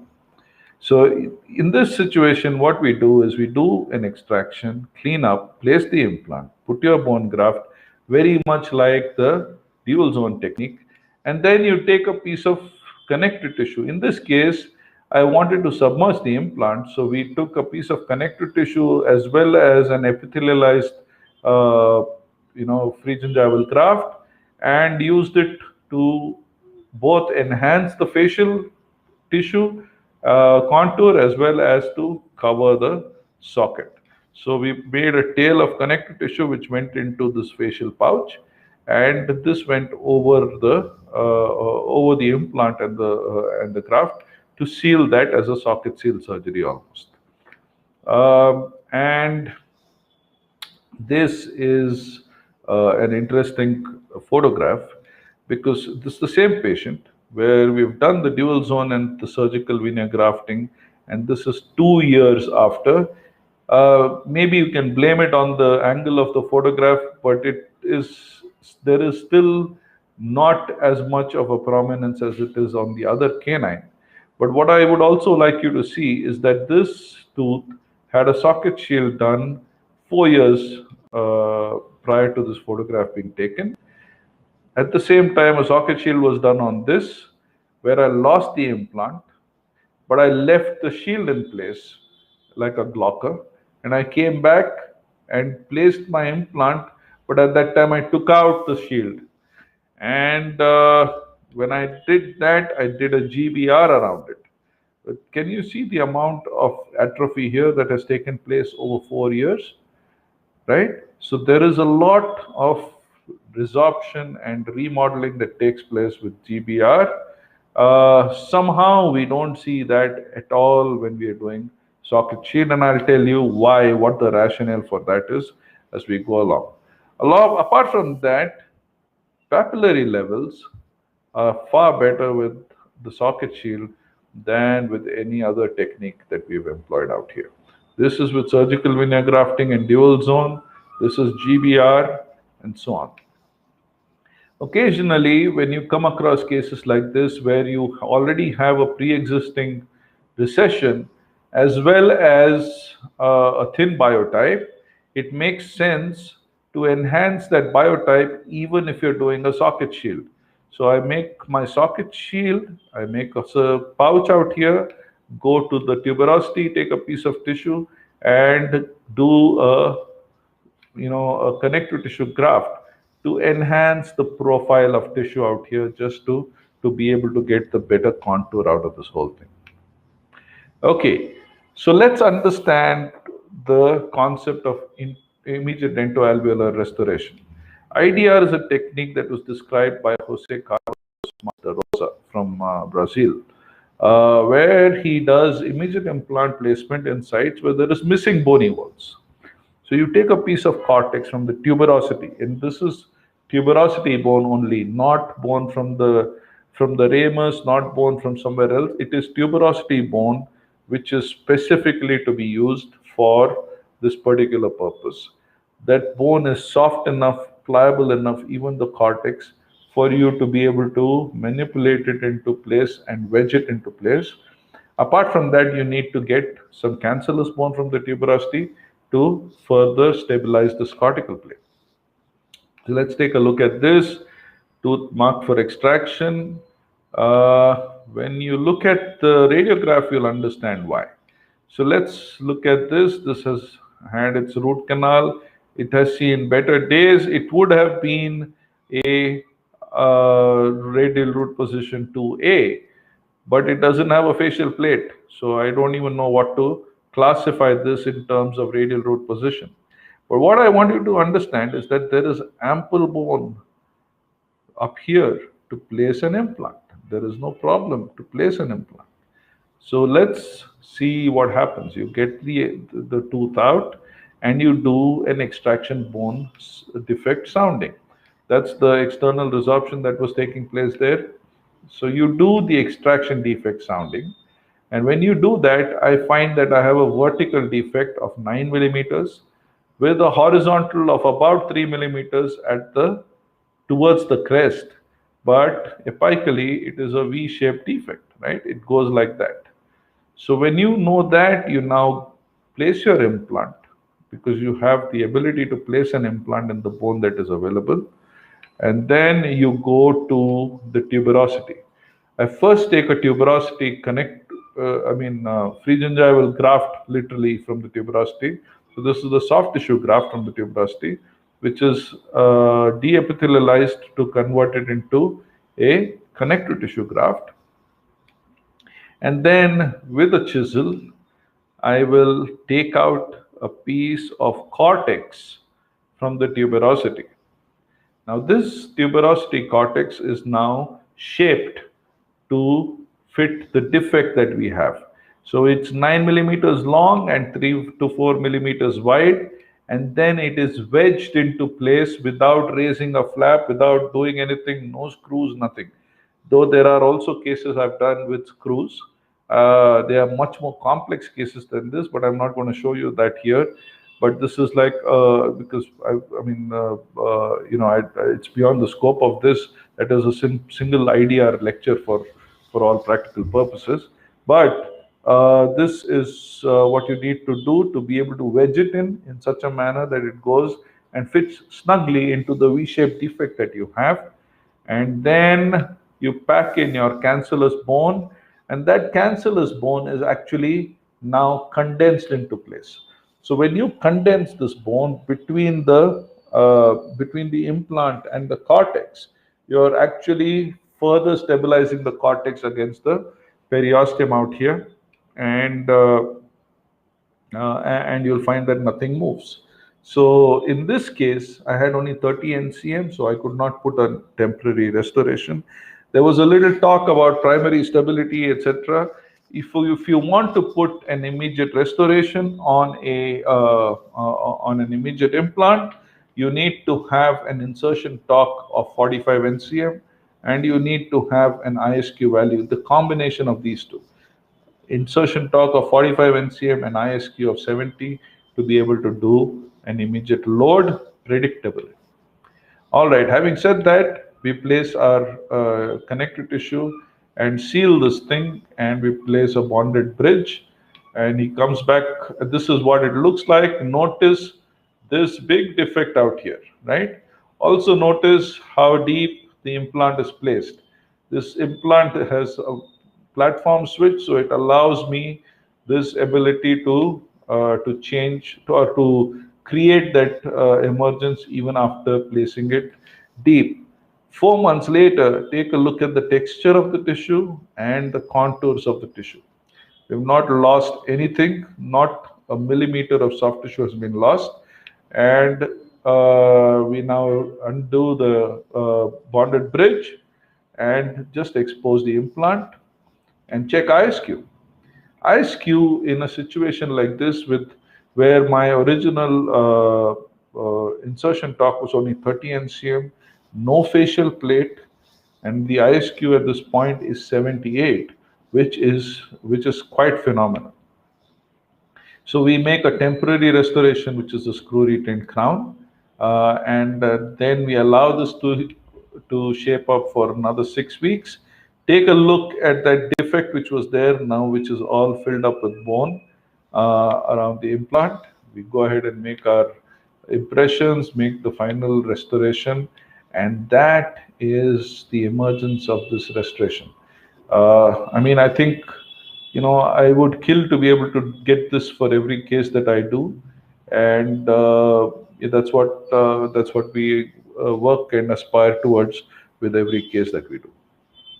And that's the final restoration. It's an Emax crown on a hybrid abutment, which has been screw retained onto the implant. But take a look also at what we've got out here.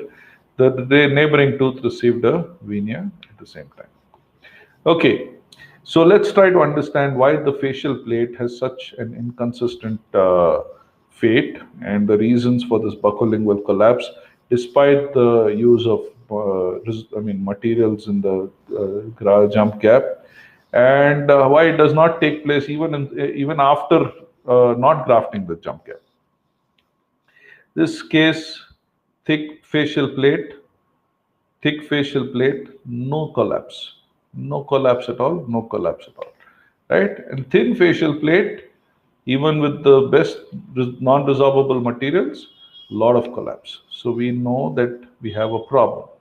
So when you try to start to understand this better, there's just too much literature and too much talk about bundle bone.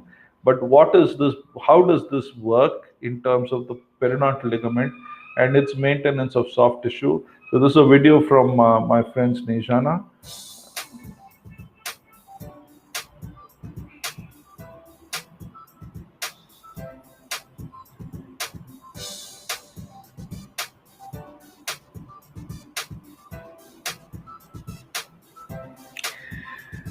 So having the periodontal ligament means that you are also supplying a very important part of the blood supply to the soft tissue overlying the bone, not just for the bone, right? So what this does is it maintains both the bone as well as the soft tissue.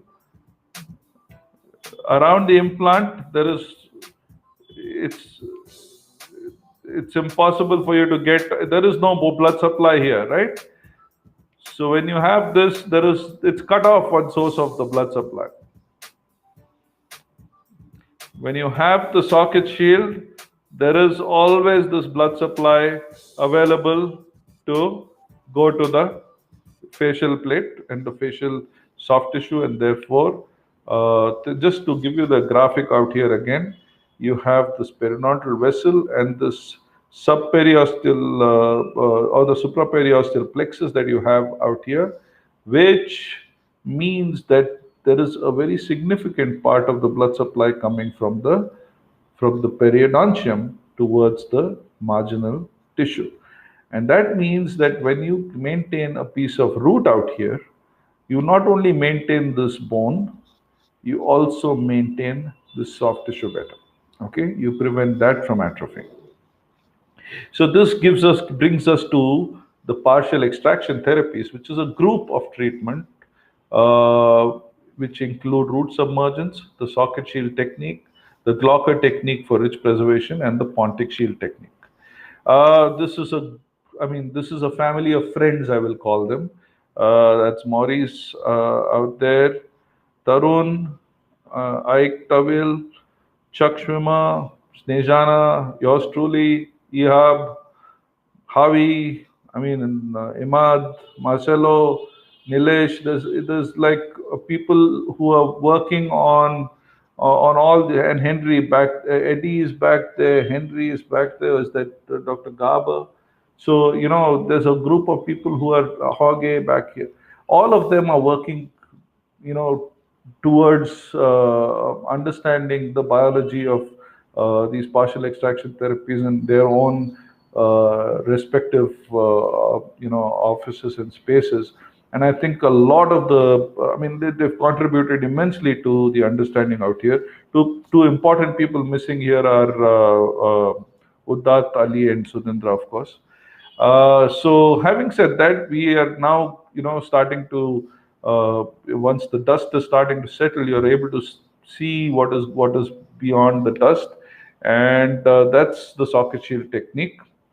It has its origins in the root submergence technique, but I'm not going to talk about root submergence. The first of the publications was by Marcus Herzeler and Otto Zur in the Journal of Clinical Periodontology, where they described a technique of leaving a sliver of tooth root attached to the buccal aspect.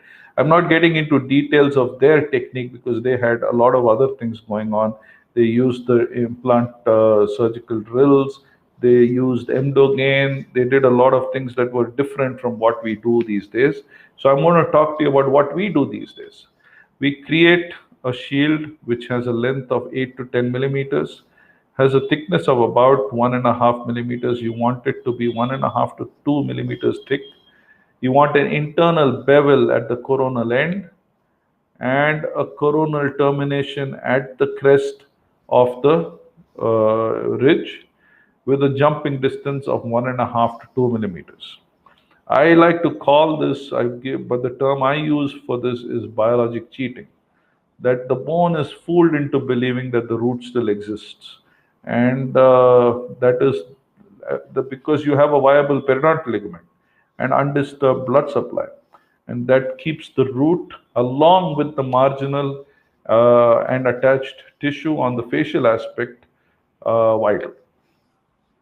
The root submergence technique is probably one of the earliest publications in terms of partial extraction for the purpose of crown and bridge of any sort around implants, right? Implants or teeth or whatever. This is just a little timeline of all the publications that have, significant publications with relation. You can ask me for this, I can email this to you, of the different, or else you can pick up the book and you will find all of this information in the book that we've published between Uddat, Ali, me, and Sudhindra, etc. Now, there is a lot of evidence in the literature. This is something that Tarun and I published in the Clinical Oral Implant Research Journal now. And some large case series from Havig Lakhvin, some human histologic evidence from different groups now. This is from the Mitsias and Xiampras group. This is the book that I was just talking to you about, which we've written together. I'm proud to be part of this group. I think these guys, between Tarun, Sudhindra, Ali, and Uddat, you have some of the finest clinicians on this planet. And it's indeed a privilege to be part of this group. And I'm also proud to say that I did the first of these socket shields in this country. back in 2012, and yeah, and that it's nice to to have a body of work which you can use as evidence in due course of time. So the rules of the game here are that you need to have a non-mobile tooth, no periodontal pocket, vertical fractures to be avoided. Teeth with the bony dehiscence on the facial aspect are contraindicated, and all pulpal root canal remnants should come out. The apex should be removed, and no instrumentation beyond the fragments. If the shield shows mobility, it has to be removed. You need a long shank carbide burr. You need round diamonds. You need football shaped diamonds. Also, at this point, we like to use gauge Glidden drills to remove root canal contents if there are any. You can use an apex locator to real time, and you'll see when I show you a case. This is a Zakira for retracting the gingiva, retracting and protecting the gingiva.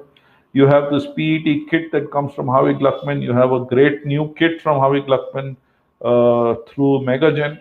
So there are a lot of available instruments now, and these are great graphics by Udat showing you what the shield should look like.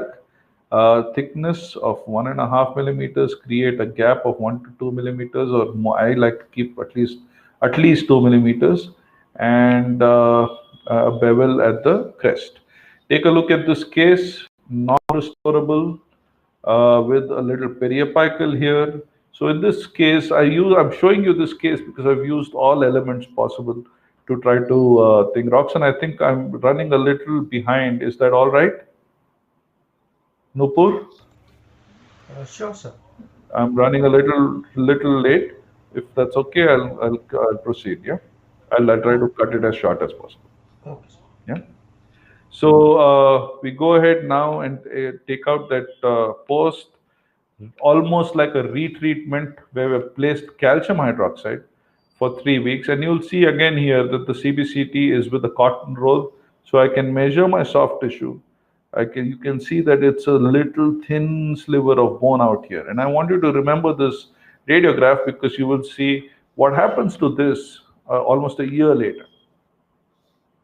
So I now place my a file in there, and I'm measuring real time what the length of the root is, and then I go ahead and make a marking on my long shank carbide burr and separate this to get the palatal fragment out along with the apex, and then go ahead and finish shaping the shield.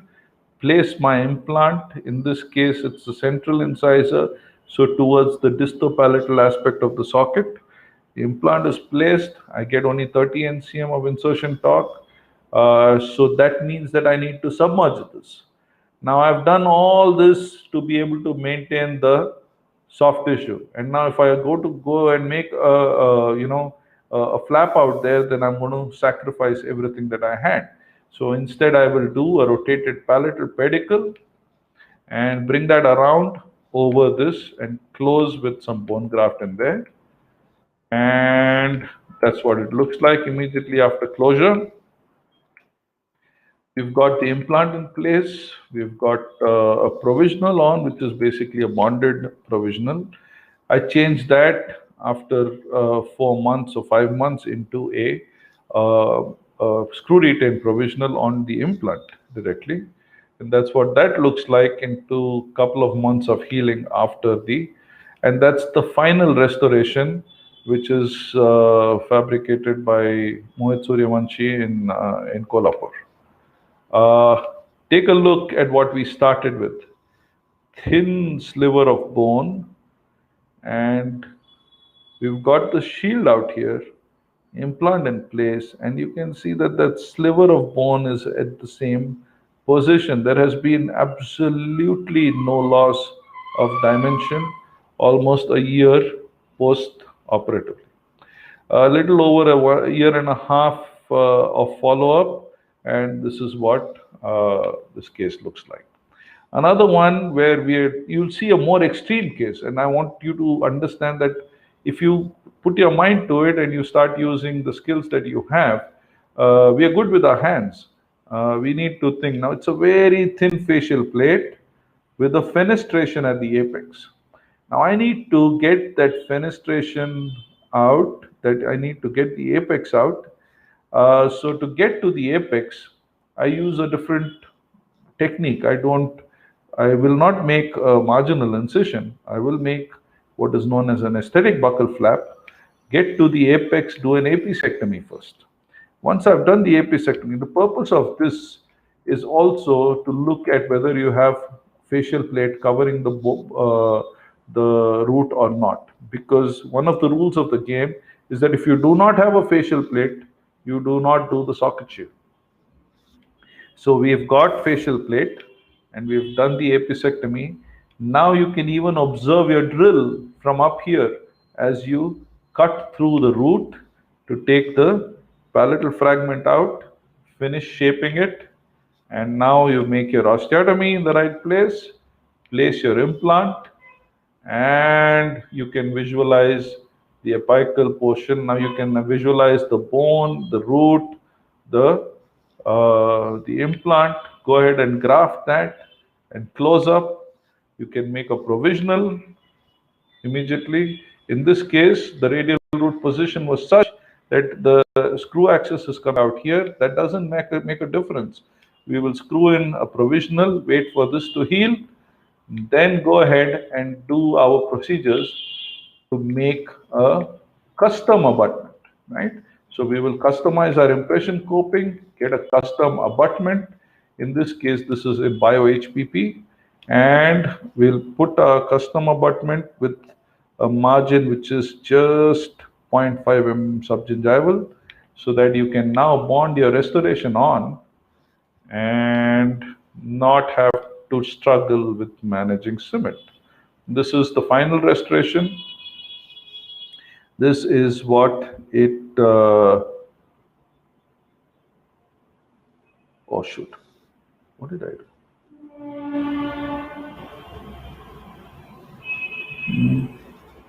Can you see my screen? Yeah. Okay, this is what it looks like at the end of it all. And in November of 2019, this is the final outcome.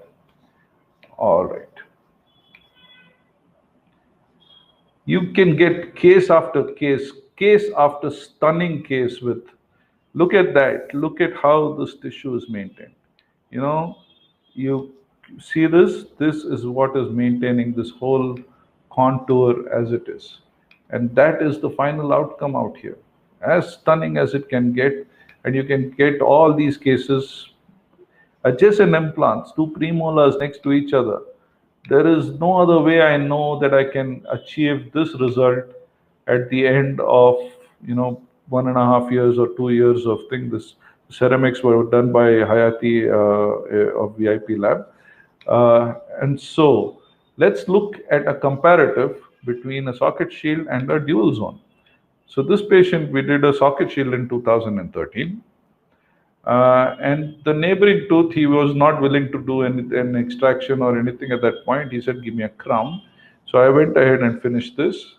In 2015, so this is how it looks like after the socket shield procedure. There is zero loss of contour. And in August of 2014, with the socket shield in place, this is what it looks like. In 2015, he came back with a fracture on this side. But I could not do a shield. So we went ahead and did a more conventional way of doing the extraction, placing the implant, doing dual zone grafting. And in August 2017, this is what it looks like. Take a look at the socket shield versus the dual zone grafting.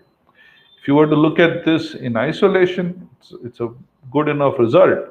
But when you look at them in comparison, there is no comparison. No bone loss. Look at the interdental peak on the socket shield side, and look at the interdental peak on the side where you do not have the socket shield. It's flattening out here. It stayed up all the way out here. The very first case, I dare say the first case done on in our part of the world at all, in September of 2012. I'm not talking about India. I'm talking about anything east of Cape Town. And this is September of 2012. Lateral incisor, socket shield, took out the palatal, placed our restoration in December.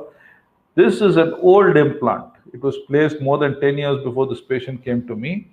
And it was ailing. You can see that soft tissue is bad, there is plaque, there is nothing, but she was not willing to do anything about it. In December of 2012, this is what it looks like. And this is like one of the most important teaching cases that I have.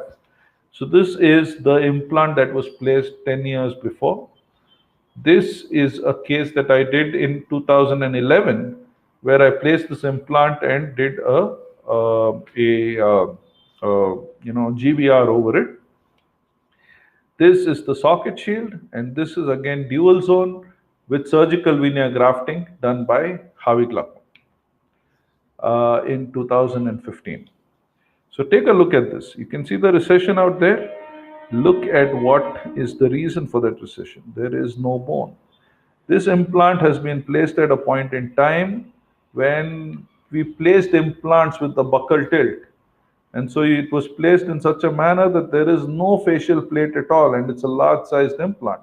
So we don't have buccal bone here. I got this, we did a connective tissue graft on this in 2015, and you'll see the outcome, what we have in 2019. Tooth number 13 is where I did a GBR. Take a look at the amount of bone that I have on top of this 4 years into the GBR procedure. It's massive. There's 5 millimeters of bone. Take a look at the contour here. It looks all right, but look at it from the occlusal and you'll find the soft tissue atrophying over there. That means that despite the fact that we've got all this, we've got the contour, we've got everything else going, soft tissue does not behave the same way around grafted bone as it would when you have a tooth underneath. This is the socket shield. You don't have massive amounts of bone, but you have no loss of contour. Okay, that's the beauty of this. You don't, I mean, even though you've not got 4 or 5 millimeters of bone out there, you've got the contour maintained. On the other hand, this one is where there is a tuberosity soft tissue graft with a lot of hypoplastic tissue. And then I looked at this again in August of 2019. That's 4 years after. At that point, we had done another socket shield for this 2-1. So she's got 2-3, which was the old implant, where we've done connective tissue graft in 2015. 4 years later, all that recession is completely covered and held together by the connective tissue. This is the socket shield done in 2012. This is the GBR done in 2011. It's visible even on this, the loss of soft tissue contour out here, right? This is where you've added tuberosity, and the quality of tissue is so different in this region. Tuberosity connective tissue actually sometimes behaves in a hypertrophic manner, and it becomes excessive, and you need to end up trimming it. 2016, another socket shield. She's still with the provisional restoration on this, and that provisional restoration is her existing old Emax crown, and so this is the situation that she is in. So for me, this is probably one of the most important cases I have, because it's got a little bit of everything, and this is the occlusal views of the same in April 2015 to August 2019, and take a look at all these contours, and look at how this contour just dips where the GBR has been done, where there's no periodontal ligament or anything else to hold that up. Okay, that's the radiograph in 2019. She lost an implant here. She was due to get everything done, but then she's lost the restoration out here. But then we've locked down in March, and since then it's been difficult to work on these patients. But take a look at the radiographs here: September, December 2012, Jan 2013, May 2017, and August 2019. The implants are close to each other. There is a socket shield which is holding this whole thing up together. There are two socket shields here. They're right next to each other, and there is zero bone loss between those two implants, which are so close to each other. And clinically, there is no loss of papilla between those two implants which are close to each other.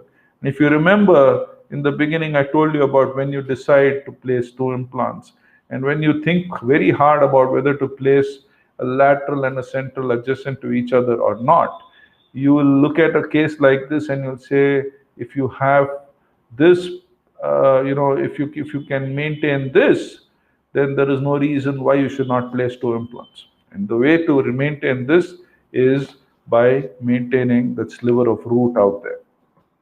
The evidence is gathering, and my friends, that is going to be the standard of care in the years to come.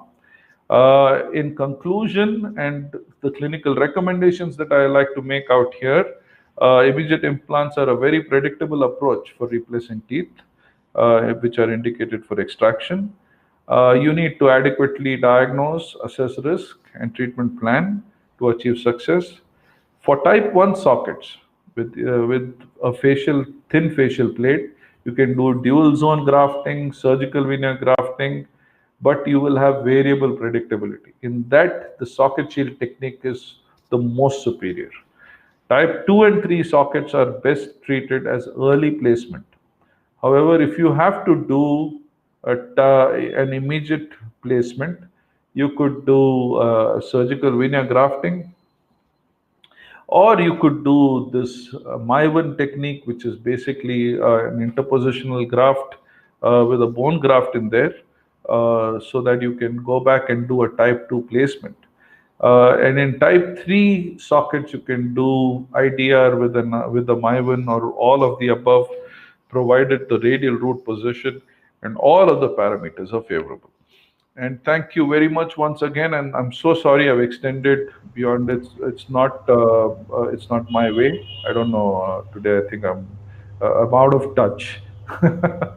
Thank you, Roxanne, again for inviting me. Thank you, Nupur, for chairing this. And if I'll be happy to take any questions. How do I get back onto? I'll just thank you so much, sir. So Margaret Fuller said that if you have knowledge, let others light their candles in it. But to be honest, not everybody can share the knowledge the way you have done it. So it was such a beautiful presentation, and Thank you. matlab, I will say the passion of teaching was seen throughout throughout the presentation. Being an endo, Thank you. I am not aware of implants much. I have not done my studies in implantology.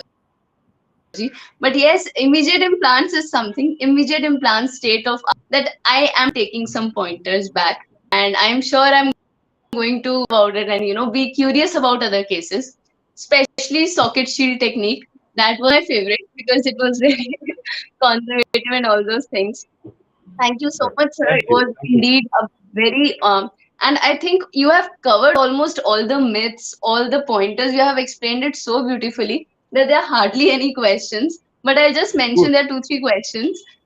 One is that would you still have placed immediate implant if buccal plate was perforated on CBCT? I showed you a case on how to do that. Yes. So, so this is all about gathering experience and developing a skill. The skills we all have. It's about understanding those situations where you can employ those skills. So the limitation of that is that it has to be tuberosity bone only. So that means that your patient should have had. So in my office now, prophylactically, third maxillary wisdom teeth are removed, so that I will have Oh, a tuberosity when I need it. Okay. right, Yeah, right. because it's one of the best sources of bone for a lot of things in implant dentistry. So I like to use the tuberosity a lot.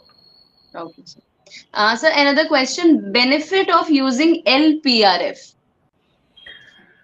Okay. See, now the PRFs are, I mean, that is a altogether different lecture, right?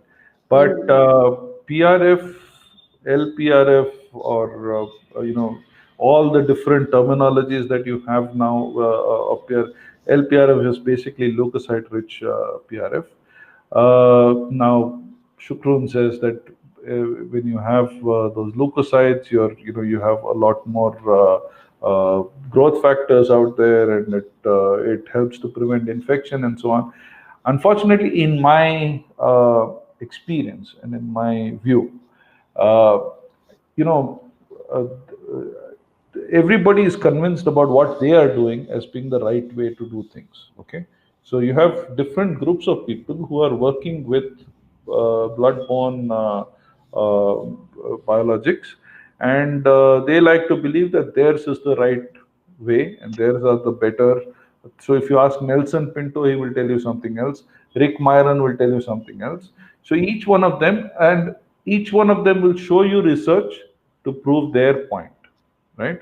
Unfortunately, there is no unified approach to this. There is not enough consensus on this, and everything that we have seen is coming from single groups of things. So at this point, I would not want anybody to be swayed by what I will call propaganda to an extent. Yeah, the PRFs, these growth factors work to a large extent with soft tissue healing. Very difficult to prove its role in bony healing. But if you are convinced about it, go for it. That's all. So last question, and that the question will be from my side, because Please. being an endo, we get a lot of cases like go for interior extractions. So Mhm. if there is a lesion attached with the tooth, uh, socket shield technique is the way to go. Or it cannot be done, right? No, no, no. Of course, it can be done. There's no the Okay, periapical lesion is not a contraindication to that. It's as long as you have a facial plate.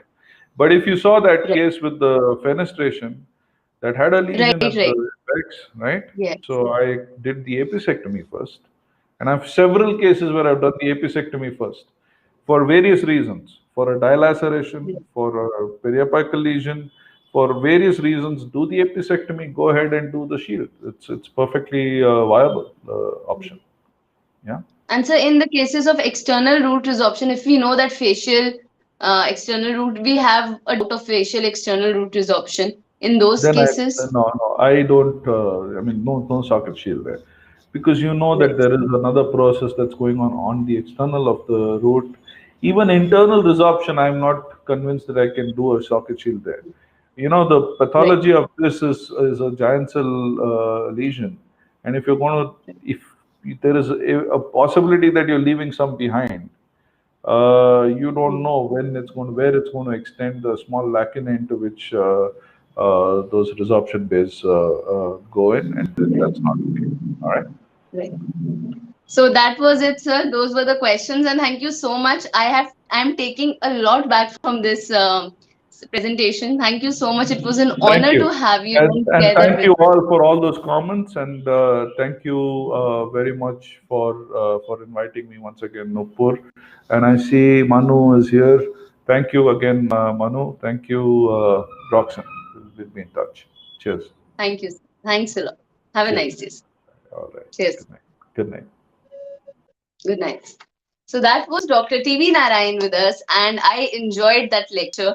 I'm going to start studying about implants now, though I have been saying this since a long time, but okay, it's time to start now. And Albert Einstein said that, the only source of knowledge is experience. But I'm sure if Einstein would have been in today's time, he would have said a word or two about virtual learning, because so much of experience, speakers with so much of experience, 15 years, 20 years, the experience that we cannot imagine also are coming on the virtual platform and sharing those things with us is a blessing, indeed a blessing, I would say. So thank you, Dental Reach, for making it possible. Thank you, Dental Reach, for making me a part of it so that I can, one on one, I can take the notes and learn from all the lectures. So, guys, that was today's session. It was a midweek session, so evening session. The next session will be on Saturday. There'll be two sessions, one in the morning, 11 o'clock, another one in the evening, 4 o'clock. The morning sessions, the speakers are from Egypt, India, Poland, and Malaysia. The morning sessions will talk about dental photography as well as a new shaping approach, which is continuous irrigation during instrumentation.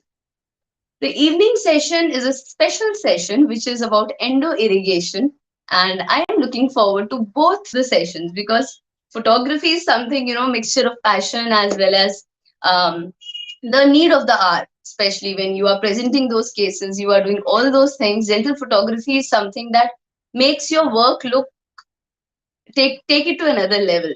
So yes, I am going to see you on Saturday next. Till then, you know what to do. What you need to do is share this with your friends, tell them the lectures that are coming, and tag them. Also, the contest of where you can take part in talent competitions is over, but there's one lucky draw which is left. All you need to do for that is you need to download the Eventi app, register yourself for the conference, and you can win Novo's laser therapy machine. All you need to do, as I said, download the app, register yourself, then join Facebook group of DRDCA. Uh, take active part in this scientific sessions that we are conducting. Ask questions, tag your friends, of everything, and send it over to us. And you might be the lucky one. So on that note, let me take your leave, and I'll see you on Saturday. I'll see you on Saturday morning 11 o'clock sharp, and we are going to have so much fun and so much more to learn and unlearn. So cheers and have nice days. 2 days are left. Okay. See you on Saturday. Bye bye guys. Take care.